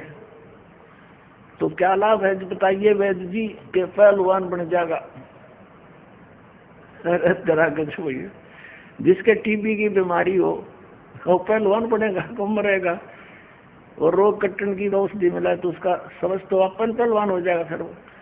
तो कहने का भाव ये है, ये सारे एक थैली के चट्टे बट्टे थे, ज्ञान किसी ने था नहीं, भोली जनता इनके पीछे लागी, न मेर शीर बड़े साधु संत और पहुंचे हुए और नो दिखा दे करके न सोचे भाई किसी भगवान से मिल रहे, इन्हें कख भी नहीं पता, अपने सदग्रंथों से परिचित नहीं, इन्हें झूठा ज्ञान ध्यान का लाओ, ये बाद विदा चतुराई। देखिएगा अब इसने इस सत्यार्थ प्रकाश के प्रथम समोल्लास में ये 18 पृष्ठ पे इसी सत्यार्थ प्रकाश के महर्षि दयानंद ने प्रथम समोल्लास के इस 18वें पृष्ठ पे यहाँ मित्र की परिभाषा बताई है। क्या बताया कि वह परमेश्वर सबका सच्चा मित्र है, इससे परमेश्वर का नाम मित्र है। ये इसने सत्यार्थ प्रकाश के प्रथम समोल्लास में परमात्मा के नामों की व्याख्या कर रखी है कि किन किन नामों से परमात्मा का बोध होना चाहिए। अब ये कंसेप्ट क्लियर हो गया कि महर्षि दयानंद जी परमात्मा के नामों में से एक मित्र शब्द भी जहाँ ये प्रयोग करता है, जहाँ परमात्मा की महिमा है, तो ये सोच ले वो भगवान के विषय में। अब क्योंकि इसका विधान भी अपना सत्यार्थ प्रकाश में ये है कि परमात्मा पाप नाश नहीं करता, पाप छुड़वाता नहीं साधक के, तो यहाँ वेद में यजुर्वेद के 8वें अध्याय के 13वें श्लोक में 6 बार लिख रखा है कि घोर पाप का भी नाश परमात्मा कर देता है। तो इसने सोची इतने सत्यार्थ प्रकाश में तो ऐसे लिख रखा है, अब तेरी बात झूठी ना हो जा, इसने यहाँ मित्र लिख दिया, भगवान ना लिखा, क्योंकि आम भोली भात जनता ने इतना ज्ञान कहा, वो तुमने सोचा ये कोई मित्र के विषय में लिख रखा होगा। जैसे सन 2004 से ये दास समाचार पत्रों में इस महर्षि दयानंद की जानकारी, इसके अज्ञान का समाचार पत्रों में लिख लिख कर लेख लिखा करता था और ये बताया करता था कि ये महर्षि दयानंद सत्यार्थ प्रकाश तो उसका अनुभव है, वेद भगवान का ज्ञान है, विधान है, तो जो वेदों से नहीं मिलता तो वो ज्ञान गलत है। और इस बात को ये महर्षि दयानंद भी मानता है। तो देखिएगा, महर्षि दयानंद कहते हैं कि परमात्मा पाप नाश नहीं कर सकता, वेद कहते हैं घोर पाप भी नाश कर दे, तो सत्यार्थ प्रकाश ये झूठार्थ प्रकाश है। समाचार पत्रों में लिखना शुरू किया, इसी का परिणाम था ये क्रोथा कांड। तो इन्होंने क्या उत्तर दिया समाचार पत्रों में कि रामपाल झूठा है, इसको संस्कृत आती नहीं, ये महर्षि दयानंद के क्या जाने गूढ़ रहस्यों को उस 8वें अध्याय के 13वें श्लोक में मित्र के बारे में कहा है, भगवान के बारे में नहीं कहा। फिर दास ने ये सत्यार्थ प्रकाश का छल्ला उल्टा कर दिया, उनका आगे देख युग अंत से इसमें। अब हम फिर आ जाते हैं यजुर्वेद के, महर्षि दयानंद का अनुवाद है यजुर्वेद। अब हम फिर इसमें दिखाते हैं आपको, अब यहाँ पढ़ रहे हैं हम यजुर्वेद के 8वें अध्याय का जो 13वां श्लोक, यहाँ तो संस्कृत है ओनली, ये 241-242 में अनुवाद किया है इसने। यहाँ ये अनुवाद करता स्वयं महर्षि दयानंद है। हे सबके उपकार करने वाले मित्र लिख दिया यहाँ पर, यहाँ लिखना था सबके उपकार करने वाले परमेश्वर। और सत्यार्थ प्रकाश में इसने स्पष्ट भी कर दिया कि सबका सच्चा मित्र साथी होने के कारण परमात्मा का नाम मित्र जानना। तो यहाँ मित्र मीन परमात्मा पढ़ेंगे हम। देखिए, हे सबके उपकार करने वाले परमेश्वर, आप दान देने वाले के से माने अपराध के विनाश करने वाले हो, नाश करने वाले हो। एवजनम हम संस्कृत भी पढ़ देंगे क्योंकि देवनागरी लिपि है। और मनुष्य कर्तव्य साधारण मनुष्यों के किए हुए एनस्य माने अपराध, अपराध को चाहे पाप कहो, एनस्य माने अपराध, एनस्य माने पाप कहो चाहे अपराध कहो, के विनाश करने वाले हो। पिता के किए हुए एनस्य माने पाप ही समझो, विरोधाचरण नहीं, पाप के। अवजनम माने अच्छी प्रकार हरने, नाश करने वाले हो। अवजनम माने नाश करने वाले, विनाश करने वाले। आत्म कर्तव्य अपने किए हुए, एनस्य माने पाप के, अवजनम माने नाश करने वाले हो, दूर करने वाले हो। अनस्य अधर्म के अधर्म यानी घोर पाप के नाश करने वाले हो। जानता हुआ मैं जो कुछ भी अधर्म आचरण किया करता हुआ करूं हो, अनजान में जो कुछ भी किया करता हुआ करूं, उस सर्वस्व माने सब, एन से माने पाप के, इसने दड़ंगा डाण तो मतलब था पाप के, अपराध के, अवजन माने नाश करने वाले हो, दूर करने वाले हो। ओए होए, अरे ये नौका हमें वेद भी पढ़े हैं, टट्टू वेद पढ़े इतने। जो वेद तो कहते हैं परमात्मा घोर पाप का भी नाश कर देते हैं, ये नौका प्रारब्ध में जो लिख दिया वो फाइनल है। ये इनकी मन गणत कथाएं हैं, ये जनता के जो ना शत्रु बन करके पृथ्वी पर उतरे हैं। और विशेष कर जो ये कहता है कि भगवान है ही नहीं, फिर अध्यात्म भी कहे, अपने आप को आध्यात्मिक भी कहता है, और तेरा गजब हो, हे भगवान। अपने आत्माओं थोड़ी सी कलाबाजी इसकी ओर दिखाते हैं। ये जो पारखी संत है, ये परमात्मा की उस वाणी को, बीजक को सत्य मानते हैं, ओनली बीजक को। पुण्यात्माओं, जिसने हल्दी की गांठ ले ली और उससे पंसारी का बोर्ड लगा लिया, वो एक हल्दी की गांठ से पंसारी नहीं बनता। कबीर परमेश्वर की सर्ववाणी ही मान्य है, पवित्र कबीर सागर और कबीर साखियां, कबीर शब्दावली, कबीर दोहावली, कबीर साहिब की ये कबीर बीजक, ये सभी परमात्मा का दिया हुआ ज्ञान है। इसमें थोड़ी सी झलक दिखाते हैं आपको। इस कबीर साहिब के बीजक ग्रंथ में सबसे पहली वाणी है, ये देखिएगा, ये है सतगुरु वे नमः, और सतगुरु कबीर विरचित। कबीर बीजक तो कबीर साहब द्वारा रचित है, अनुवाद करता गलत है। ये पारक सिद्धांत इनका, ये पारक सत्यमेव जयते, यहाँ लिखना था झूठमेव जयते, सत्यम तो ही जीतेगी। देखिए ये व्याख्याकार है अभिलाष दास, ये प्रथम भाग है। ये कहाँ से छपा है? वही प्रकाशित है, कबीर पारक संस्थान, संत कबीर मार्ग, प्रीतम नगर, इलाहाबाद। ये मुद्रक है वही, Indian press private limited, Panna Lal road, Allahabad. ये देखिएगा इसमें क्या लिखा है। बीजक प्रथम रमैनी है बीजक की, ये प्रथम रमैनी है। ये देख, इसमें क्या लिखा है परमात्मा ने कि अंतर ज्योत शब्द एक नारी, हरि ब्रह्मा ताके त्रिपुरारी, ते तिरिये भगलिंग अनंता, तेऊ न जाने आदि और अंता, बाखिर एक विधाता की ना, और 14 ठाहर पाठ सो लीना। अब इसने के अर्थ किया है इसका, इस रमैनी का। यहाँ तो इसने तो को 10 प्रश्न भर दिया अपने ज्ञान को ढकने के लिए। ये क्या कहता है? सभी देवधारियों के भीतर एक ज्ञान ज्योति है, जिसे जीव चेतन या आत्मा कहते हैं।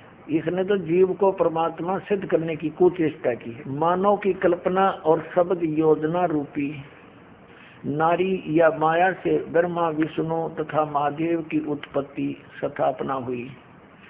सृष्टि को समझने के लिए ब्रह्मा विष्णु तथा महादेव की कल्पना की गई। इन तीनों के बहुत से पुत्री और पुत्र किए।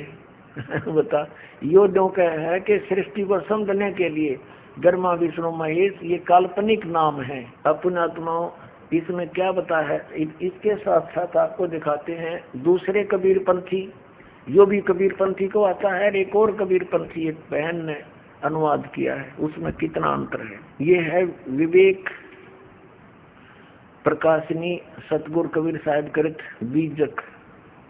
बीजक इसका टीका किया है टीकाकार साध्वी ज्ञानानंद जी। ये कोई ज्ञान कौर होगी, ज्ञानानंद जी नाम है इसका। और ये कहाँ से छपा है ये देखिएगा, सतगुरु कबीर साहिब कृत बीजक, बीजक टीकाकार ये वही। प्रकाशक है श्री कबीर ज्ञान प्रकाशन केंद्र, संत कबीर ज्ञान मार्ग, सीहो डी है सिरसिया। गिरिडीह है झारखंड से, तृतीय संस्करण, और ये यहाँ से छपी है। अब इसमें क्या किया है, इस बहन ने इस टीका को बहुत अच्छी तरह किया है। देखिए ये बीजक टीका, ये प्रथम रमेणी। इसमें क्या है, अंतर्ज्योत शब्द एक नारी, हरि वर्मा ताके त्रिपुरारी, ते तिरिये बगलिंग अनंता, ते न जाने आदोरंता।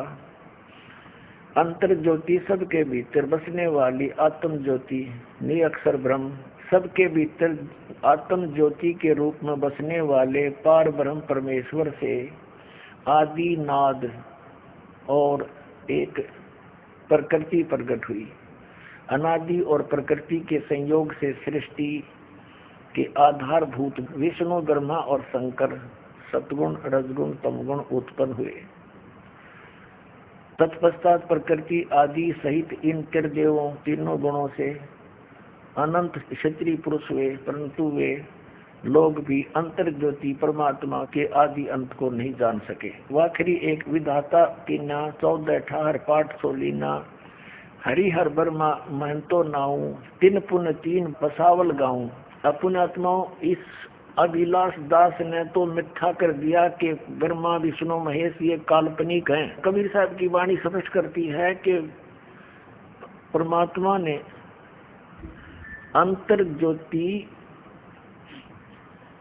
यानी ये प्रकृति जो है नारी, इस ज्योत स्वरूपी काल के शरीर में प्रवेश कर गई थी। वो परमात्मा ने इसको बाहर निकाला। उसके बाद फिर इन दोनों के संयोग से, इस ज्योत स्वरूपी काल के और प्रकृति के संयोग से ये तीनों ब्रह्मा विष्णु महेश की उत्पत्ति हुई। तो पुण्यात्माओं, ये और देखिएगा तो दिखाते हैं आपको इसने कैसी अटकलबाजी की है। देखना, ये तो अभिलाष दास की है टीका जो आपको दिखाने जा रहा हूँ। ये 53 पृष्ठ पर ये प्रथम प्रकरण है। यहाँ देखना, इसमें एक शब्द है नीचे, यरमैणी प्रथम है। प्रथम आरंभ कौन को भऊ, दूसर प्रगट किन सोठऊ। प्रगटे ब्रह्मा विष्णु शिव शक्ति, प्रथम भक्ति कीन जीव उठती।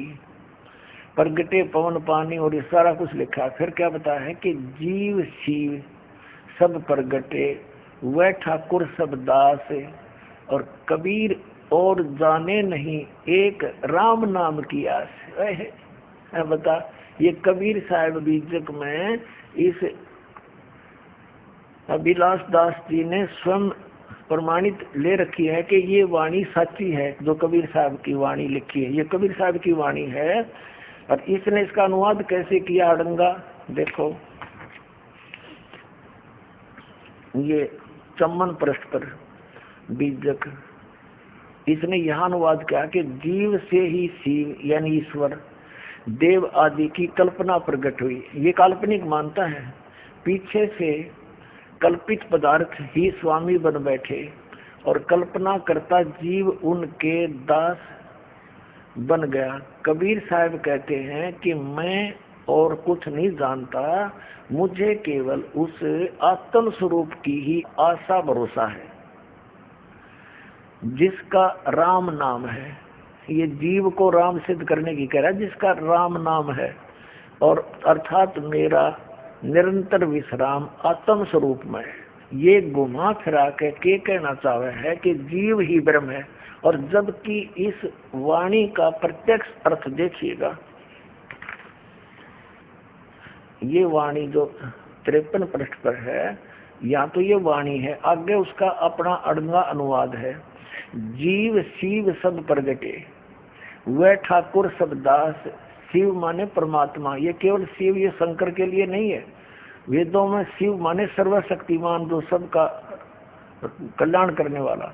जीव और शिव सब प्रगटे, वह ठाकुर सब दास, यानी जीव तो उसके दास हैं, परमात्मा उनका मालिक है।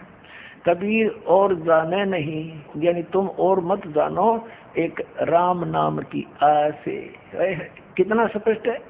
अरे इस नडंगा के करा देख, इस दुनिया के नाश करने वाले ने, भक्ति का नाश करने वाले ने, जीव से शिव ये ईश्वर देवादि की कल्पना प्रकट हुई, कल्पना, और पीछे से कल्पित पदार्थ भी स्वामी बन बैठे और कल्पना करता जीव उनके दास बन गए।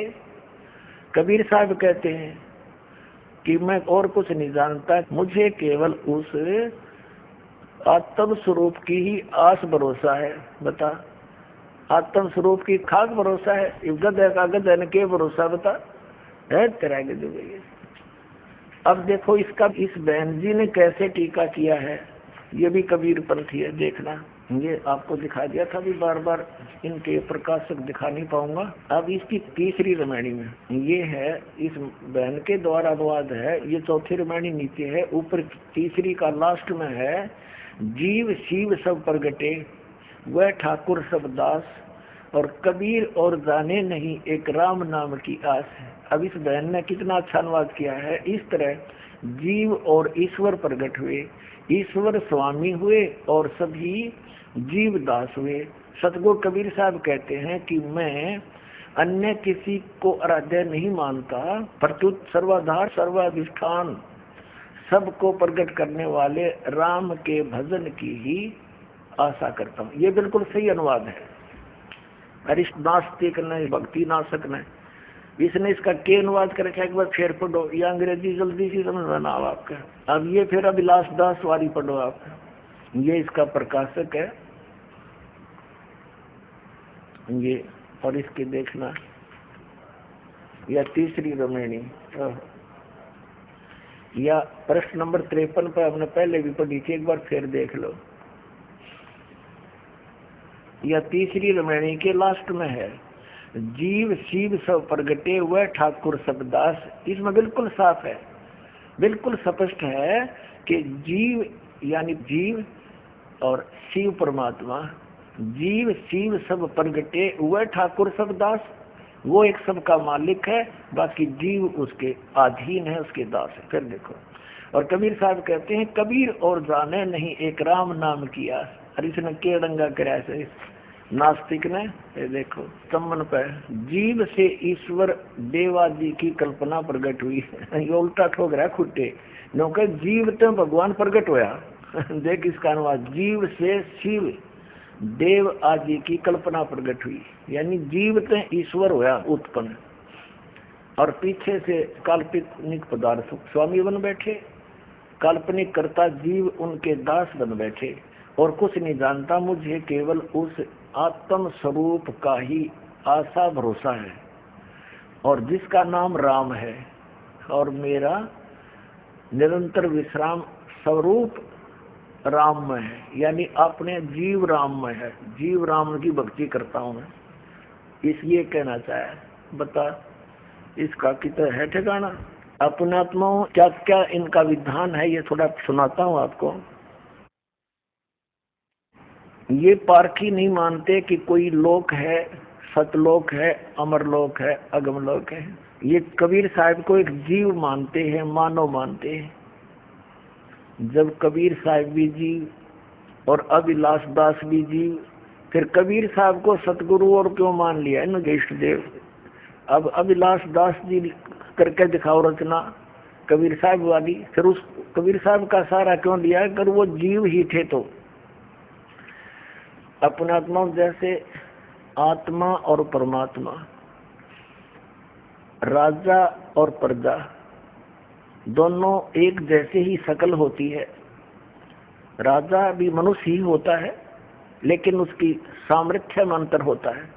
तो जैसे आदरणीय गरीबदास साहिब जी को परमात्मा मिले, आदरणीय नानक साहिब जी को मिले, आदरणीय धर्मदास साहिब जी को परमात्मा कबीर जी मिले, आदरणीय दादू साहिब जी को मिले, आदरणीय मलुकदास साहिब जी को मिले, आदरणीय गीसादास साहिब जी को मिले। उन सभी ने उस परमात्मा की महिमा का गुणगान किया, आंखों देखा सतलोक और सचखंड बताया।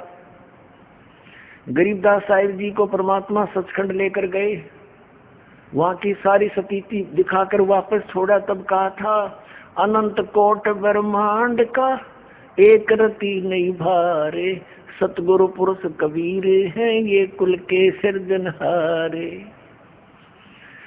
आदरणीय रामानंद जी को परमात्मा सचखंड लेकर गए थे, और फिर उसी तरह वापस छोड़ा, तब उसने कहा था दोहू ठोर है एक तू, भया एक से दो, गरीबदास हम कारणे तुम उतरे हो मगजो। बोलत रामानंद जी सुनो कबीर करतारे, गरीबदास सब रूप के तुम ही सृजनहारे। और कबीर परमेश्वर ने खुद कहा है कि ए स्वामी सृष्टा में, यानी सबका रचनहार मैं हूँ और सृष्टि हमरे तीर, गरीबदास अधर बसू अवगत सत कबीर। और फिर परमात्मा ने कहा कि सुन रामानंद राम हम, यानी राम माने परमात्मा, हम हैं। और जिन भी महापुरुषों ने परमात्मा को देखा, उनके दर्शन किए, उन्होंने स्पष्ट किया है कि हम सुल्तानी नानक तारे दादू को उपदेश दिया, जात जुलाहा भेद न पाया वो काशी माहे कबीर हुआ। आदरणीय नानक साहिब जी ने कहा है कि फाई सुरत मुल्की वेश ए ठगवाड़ा ठगी देश, खरा सियाणा बोता बार। ये धानक रूप रहा करतार। करतार माने सबका रचने वाला, सबका स्वामी। अब इस ज्ञान से, सत्संग से पुण्यात्माओं को जो परमात्मा की खोज में लगे हुए हैं, उनको ये तो विश्वास हो चुका है, लगभग हो जाएगा नहीं तो ज्ञान सुनने से, कि कबीर इज गॉड। कबीर परमात्मा है, सतपुरुष है, सारे प्रमाण दास ने दिखा दिए। अब क्या समस्या आवेगी आपके समक्ष कि भाई यदि कबीर साहब ही भगवान है तो फिर बिल्कुल सही है। फिर तो कबीर पंथ में जितने महापुरुष हैं जो गुरु पद पर हैं, आम जनता जनसाधारण के मन में, भोले भालों के मन में ये बात मन में आवेगी कि भी सबसे पुराना कबीर पंथ में कौन सा स्थान है, हमारे किया और बीमारी है। हम सबसे पुराने को महत्वपूर्ण मानते हैं। तो पुण्यात्माओं, अब भोली आत्मा उन कबीर पंथ के उन नकली संतों के जाकर फंसना जा, इसलिए अब थोड़ा सा ये सतर्क और करना पड़ेगा। एक हमारा सेवक बना सन 1998 में, और उसको ज्ञान हो गया कि कबीर साहब परमात्मा है दास के प्रमाणों से। तो उसके अंदर काल ने के प्रेरणा भर दी। अब कबीर साहब तो भगवान है ही, ये तो अंडरस्टूड हो गया, बुद्धिमान बच्चा था। लेकिन ये चतुरता है इस मार्ग में हानिकारक भी होती है। तो उसके मन में क्या दोष आया, दो दास ने अभी बताया। उसने सोचा जब कबीर साहब ही भगवान है, और इस दास के बारे में सोचा ये तो अभी सन 1994 से नाम देने लगे हैं, और ये तो बहुत नए से हैं, और कहीं ऐसा ना हो उन पुराने आश्रमों में उनके पास तो बहुत ही यथार्थ ज्ञान मिलेगा जो उसने धारणा बना रखी थी, परिचित नहीं होने दिया। और कहा जी ऐसे ऐसे हमारी इच्छा है कि कबीर बट देख कर आवे, बांधवगढ़ का वो स्थान देखें जहाँ धर्मदास जी हुए हैं। मैंने कहा चलो भाई देख आते हैं। संगत थोड़ी थी, थोड़े ही भक्त बने थे। सन 2000 में फिर हम कहाँ गए, कबीर बट है एक, ये गुजरात स्टेट में भरूच एक शहर है। भरूच शहर से 12 किलोमीटर की दूरी पर एक मंगलेश्वर गांव है। मंगलेश्वर गांव के पास एक शुक्ल तीर्थ नाम का पहले एक गांव था, और उसमें जीवा दत्ता नाम के 2 ब्राह्मण भाई रहते थे, और वो परमात्मा के शिष्य हुए थे। उन्होंने ज्ञान सुना कि भी पूर्ण गुरु के बिना मोक्ष नहीं हो सकता। दोनों भाइयों ने विचार विमर्श किया कि भी हम जिस भी संत के विचार सुनते हैं हमने तो वो पूरा दिखाई देता है, अब हम कैसे निर्णय करें कि कौन सा पूरा है और कौन सा अधूरा है। तो उन्होंने अपनी ही सोच के आधार से एक फैसला कर लिया, निर्णय कर लिया कि हम अपने आंगन में एक सूखे वट वृक्ष की टहनी गाड़ेंगे, जैसे पौधा लगाते हैं, यानी नीचे गड्ढा बनाकर, और इन महापुरुषों के चरणामृत ला करके चरण धो के और इस टहनी में डालेंगे, और यदि ये हरि होगी तो हम मान लेंगे पूर्ण गुरु है। इस दृष्टिकोण से उन्होंने जहां भी जिस संत का नाम सुना वहीं पहुंच गए और उनसे प्रार्थना की, दासों को चरणामृत दीजिए। अब संत इस बात से नकारा नहीं करते कि बेटा ले लो, उनके चरण धोए और डाल के पात्र में घर ले आवे, आते उसमें डालते हैं। 2 दिन बाट देखें, 2-3 दिन कुछ नहीं होता, हफ्ते 10 दिन, फिर दूसरे के पास जाए, तीसरे के पास जाए, सब जगह जा लिए जिनका बोलबाला था। ये उनको ज्ञान हो गया था कि मनुष्य जीवन परमात्मा प्राप्ति के लिए ही प्राप्त हुआ है, और यदि मनुष्य जीवन प्राप्त करके भगवान मिले नहीं तो व्यर्थ है, और पूरे गुरु बिना भगवान नहीं मिले। सब संत कहते हैं, ऋषि और मंडलेश्वर कहते हैं। तो उन्होंने ये डिसीजन कर लिया कि हे परमात्मा, इस समय तो पृथ्वी पर कोई परम संत नहीं है, पूर्ण संत नहीं है, हम दोनों भाइयों की मृत्यु कर दो, और किसी समय इस पृथ्वी पर संत आया हो पूर्ण, उसमें हमारी शेष आयु मनुष्य की दे देना दाता। कति फाइनल फैसला आत्मा से पुकार के, और ये अर्ज की, और दोनों भाई मायूस रहने लग गए कि क्या बने इस जीवन का, तो पूंजी नष्ट हो रही है। अब कहते हैं परमात्मा, धारी मेरे संत की मुझसे मिटे नहीं अंश। उसी समय हफ्ते 10 दिन के बाद परमात्मा एक जिंदा महात्मा के रूप में उस शुक्ल तीर्थ नाम के गांव में, जिसमें 30-40 घर थे ज्यादा से ज्यादा, पहले ऐसे छोटे छोटे गांव होते थे सभी, तो वहां गली में घूम रहे हैं, और जीवा और दत्ता, जिसको तत्वा भी कहते हैं, उसके घर के सामने से और दूसरी गली में जा रहे थे। तो दत्ता बाहर आया। उस दत्ता ने देखा कि एक महात्मा जा रहा है। उसने अपने बड़े भाई जीवा से कहा कि जीवा, एक महात्मा जा रहा है, तेरी आज्ञा हो तो बुला लाऊं। अब जीवा कहने लगा, भाई रहने दे, क्यों जख्म को हरा कर रहा है, क्या करेगा बुला करके। ऐसे ऐसे मंडलेश्वरों को देख लिया, उनके पास कुछ नहीं हुआ। दत्ता ने फिर कहा, भाई मेरी तो इच्छा करती है संत को एक बार बुला लाऊं। जीवा ने कहा, भी देख ले, फिर मैं क्यों तेरी आत्मा को दुखाऊं, बुला ले। इतने में परमात्मा वापस आ गए, जैसे किसी का घर खोज रहे हो। और दत्ता क्योंकि पुण्यात्मा थी, चरणों में मत्था टेका, हे महाराज, आपके दास की झोपड़ी है, चरण रखना, आ जाओ यहाँ दर्शन देना, कुछ समय विश्राम करो। परमात्मा ने कहा, अच्छा भाई चलो। जाके जैसा भी कोई स्थान था बैठने के लिए दे दिया, कोई पीढ़ा मुड्डा, परमात्मा बैठ गए। और कहता है दत्ता, कहा जी, वो लाना, साधु के चरण धोवाएंगे। अपनी लाए कोई परात थाली और उसमें पानी डालकर चरण धोए। अब जीवा कहता कि दत्ता ले जाए इस जल को, चरणामृत को, और संतों के चरणामृत को गड्डी में नहीं डाला करते, इसको अंदर डाल देना पौधे में। अच्छा जी।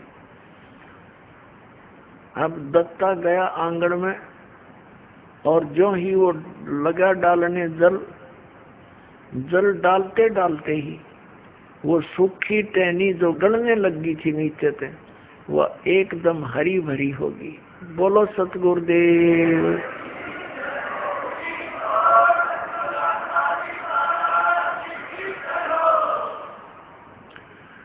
अब दत्ता ने कहा जीवा आइए एक बार जल्दी आना।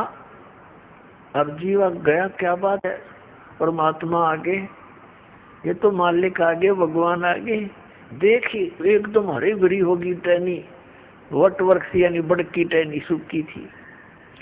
दोनों भाइयों ने एक एक पैर पकड़ लिया और नो देखे मुंह की तरफ और रोए और कहने लगे भगवान हम तो कति थक चुके थे और हमने मान लिया था कि इस पृथ्वी पर कोई संत नाम की चीज नहीं।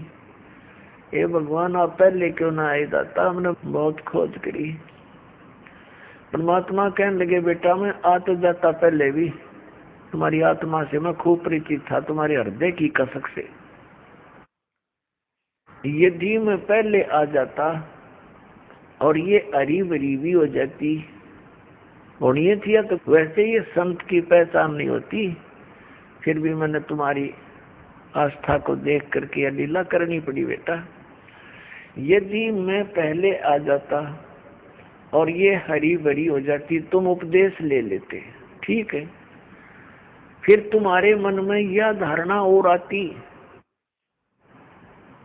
कि हो सकता है एक बहुत बड़ा मंडलेश्वर है, उसका बड़ा बोल बाला है, उसके हजारों की संख्या में शिष्य हैं, कहीं वो हमारे गुरु से भी अत्यधिक शक्तिशाली हो, तो तुम बेटा फिर धक्के फिर भी खाते। और उस समय जब गुरु बना लिया, उसके बाद मन में आपके ये धारणा आती, तो बेटा मेरे से भी खत्म हो जाते, क्योंकि गुरु के प्रति अविश्वास होने से नाम खंडित हो जाता है।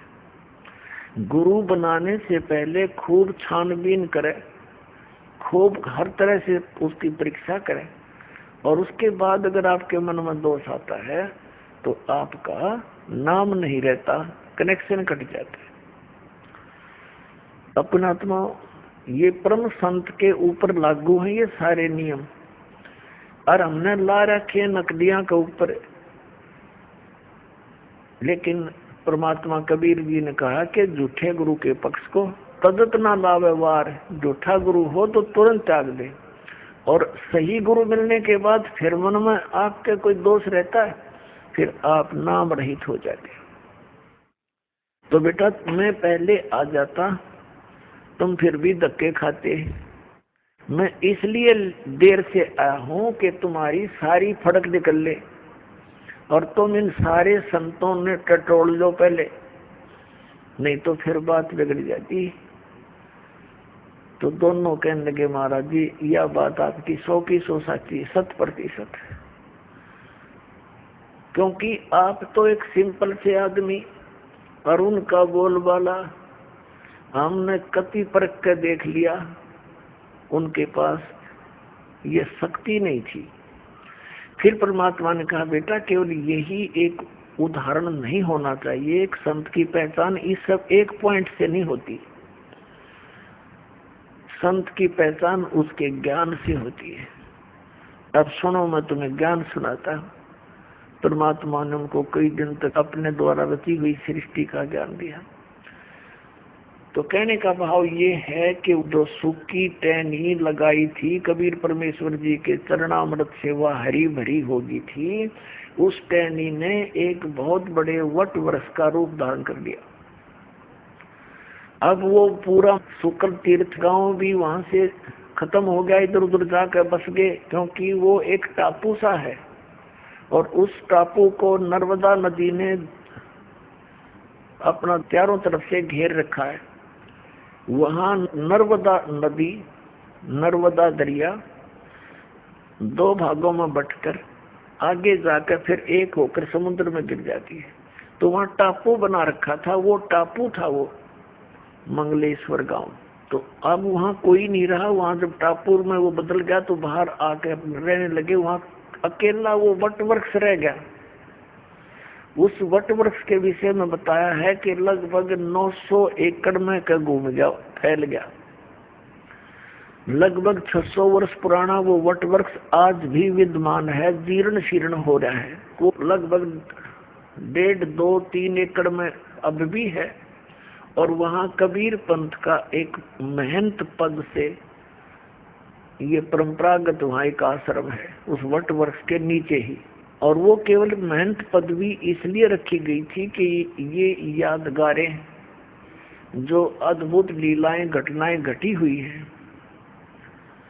ये सुरक्षित रहें। इस पिछली पीढ़ी तक के कबीर परमात्मा के द्वारा की गई लीलाएं आज भी उनके अवशेष बकाया है। तो पुण्यात्मा उस वट वृक्ष को देखने के लिए हमने बांधवगढ़ के अंदर कुछ नहीं पाया। वहाँ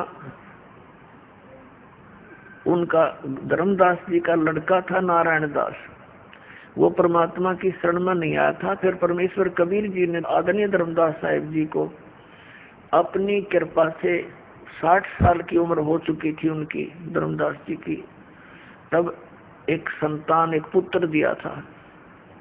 उस पुत्र से उसका वंश चला था और उस पुत्र के साथ बड़ा बेटा हमेशा विरोध रखता था, उसके साथ जो है ना झगड़ा रखता था।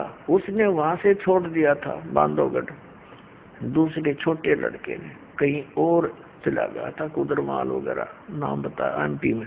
तो बांधवगढ़ में वो हमारे साथ था, वो हमारा सेवक। उसने बाद में बताई दास को फिर ये बातें।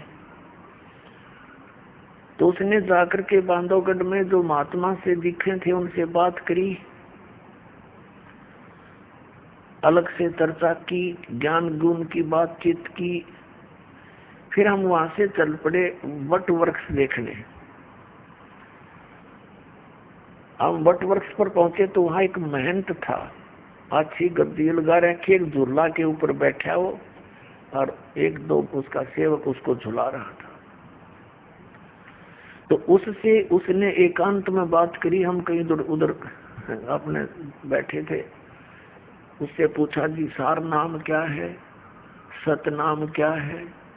वो कहने लगा मुझे तो मालूम नहीं, मेरे मामा जी रहा करता यहाँ पर महंत, उसकी मृत्यु होगी, मेरी तो लकड़ी की दुकान थी, मुझे यहाँ बैठा दिया, मुझे नहीं मालूम यहाँ क्या है। इतना अवश्य है कि ये वट वृक्ष के विषय में जानता था, बाकी सार नाम के बारे में मुझे नहीं मालूम। ऐसे हुआ बांधवगढ़ में उन संतों से पूछा, उनने भी यही जवाब दिया, कोई कुछ बतावे कोई कुछ बतावे, ये मंत्र है ये मंत्र है। फिर हम पहुंच गए और कई स्थानों पर गए, बड़े बड़े जो कबीर पंथ के थे। तो सब जगह घूम कर हम वापस आ गए। वहां चल बच्चे देख लेंगे, परमात्मा के स्थान है, अच्छी बात है। फिर आकर के उसने बताया, कहने लगा जी ये यात्रा मेरे लिए वरदान सिद्ध होगी। मैं कहा भाई ऐसी क्या बात है बताइए। कि मैं इतना नालायक और नीच व्यक्ति हूँ। उसने अपनी सारी गलती मान ली कि मैंने ये सोचा था कि कबीर तो परमात्मा है ही है, कबीर जी तो इसमें कोई सकरा को नहीं, सारे प्रमाण आपने दिखाई दिए। तो मेरा नो शक था कि जब कबीर जी भगवान है तो इनके पूरे मेथड से कबीर पंथ के जो साधु संत हैं वो तो गर्क पावेंगे, कति सैचुरेट पावेंगे, वो तो परिपूर्ण होंगे। मैं बोला फिर भाई क्या देखा। मैं बोला बेटा अगर वो परिपूर्ण होते तो दास ने क्या जरूरत है संघर्ष करने की। सबको मैं बताऊं इनका ज्ञान गलत, इनका ज्ञान गलत और यह ज्ञान सच्चा। और सभी बोली आत्मा भी नो सोचे, रामपाल निंदा करता है, निंदक को और सच्ची बताऊं। तो उसने फिर बताया जी मैं ऐसे ऐसे किसी से पूछा भाई महाराज जी सार नाम क्या है। उसने क्या बताया कि हाथ पर आटा ले लो। एक कबीरपंथी पुराने आश्रम का 60-70 साल का बूढ़ा, और नो कह हाथ में आटा ले लो और श्वास के निकट कर लो, और श्वास से उस आटे में कोई डिस्टर्बेंस ना होनी चाहिए, बस ये समझ लो सार शब्द है। वो कहने लगा अब मेरा पीछा पेटा भर गया, ऐसी दृढ़ता आई, हे भगवान ये तो कति नरे खाकी बैठे हैं, किसी के पास भी कुछ को नहीं। और फिर उसने बताई जी मेरे मन में इतना नालायक हो, मेरे मन में ये दोष आ गया था। माँ भाई कोई बात नहीं, ये तो आवेगा, और इसका समाधान भी भगवान करेंगे, जिन पुण्यात्माओं पर रहम करेंगे। वो दिन है आज उस बच्चे को ऐसा दृढ़ निश्चय हुआ इस दास के इस सारे ज्ञान पे, और पर उसका जीवन सफल हुआ, ना तो फिर मार खा जाता कि तो पुण्यात्माओं अब बोली आत्माओं पे ऐसी समस्या और आवेगी। एक और परिवार था, राधा स्वामी पंथ से आया था सन 2003 में। पूरा परिवार आया यहाँ पर, दीक्षा ले ली क्रोध आश्रम में और अच्छी लगन से लगे रहे। फिर उनके मन में भी यही दोष पैदा हो गया, सारा ज्ञान समझकर, कि भाई दामा खेड़ा के अंदर धर्मदास साहिब जी की गद्दी से संबंधित संत बताए हैं। कोई सिर फिरा मिल गया उनको दामा खेड़ा के गद्दी का कोई भक्त, उसने बता दिया उनको कि पूर्ण मोक्ष चाहिए तो दामा खेड़ा गद्दी वालों से ही होगा। कबीर साहब ने उनको वरदान दे रखा है। अच्छा, उनको झाड़ा लाने का वरदान दे रखा, कनपेट झाड़न का। कबीर साहब ने तन्नू बता रखा, जो सच्चा नाम देगा उससे मोक्ष होगा। सतनाम पे वंश से नहीं, नाद से होगा। यानी आज तक किसी ने देख लो, नाद वाले जितने यानी वचन के से उनसे ही हमारा पंथ उजागर हुआ है, और जिसके पास सही नाम है उसी से मोक्ष होगा, किसी पीढ़ी से। उनका वह बात पक्की जचगी। अकराम पाल के 5-4 वर्ष से लगा नाम देने, और वो तो बहुत पुराना बताया। यहाँ से छोड़कर वहां चले गए धक्के खान। अब वहां जाकर पूछा, उन्होंने सतनाम प्राप्त हो चुका था। सार नाम तो मालिक ने कहा था भी थोड़ा सा और रोशनी हो लेने दे, फिर जल्दी दिया करेंगे, अभी तो थोड़ा खींच कर लेना है, समय बढ़ाना है। तो उनने जाकर पूछा, जी हमने नाम दे दो। दामा खेड़ा पहुंच गया। वो बोले भाई ठीक है, बैठो नाम देते हैं। उनने सुना दिया पूरा शब्द, अदर नाम, अमर नाम, पाताल सब सिंधु नाम, यही हंस का काम। वह देखे उनके मुंह की तरफ, वो कहने लगे सतनाम कौन सा होता? बोला ये है जो कुछ है, जो कुछ है बस यही है। अब वो वहां से तो खिसियानी बिल्ली होकर आ गई। उन्होंने फिर स्कीम बनाई, किसी से बताया कि वहां कबीर चौरा है काशी में, वहां परम संत पाओगे, वहां धक्के खाए। आखिर में वो भक्ति से हीन हो गई, यहाँ से भी गई। तो कहने का भाव ये पुण्यात्माओं, इस काल ने तो कई शिकंजे कस रखे हैं, बहुत बंधन बांध रखे हैं, पर अब ये सारे समाप्त करने पड़ेंगे। दास सारे समाप्त करेगा और ऐसा कर देगा इन सबको कि इनके पास खक नहीं, सबके जोड़े खाली करके दिखा दूंगा। अब देखो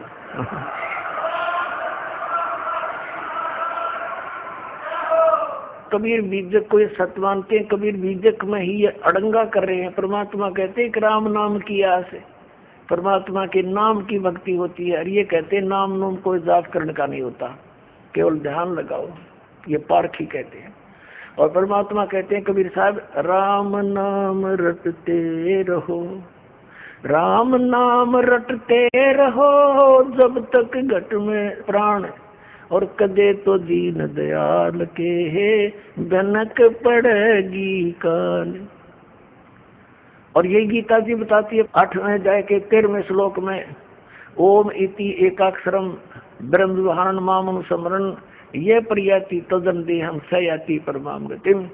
अब गीता ज्ञानदाता कहता है कि मेरा एक वो मंत्र है मुझ ब्रह्म का, नथिंग एल्स, और इसका अंतिम श्वास तक, शरीर छोड़ने तक सिमरण करता हुआ जाता है सयाति परमाम गतिम। वो ओम से मिलने वाली परम गति को प्राप्त होता है।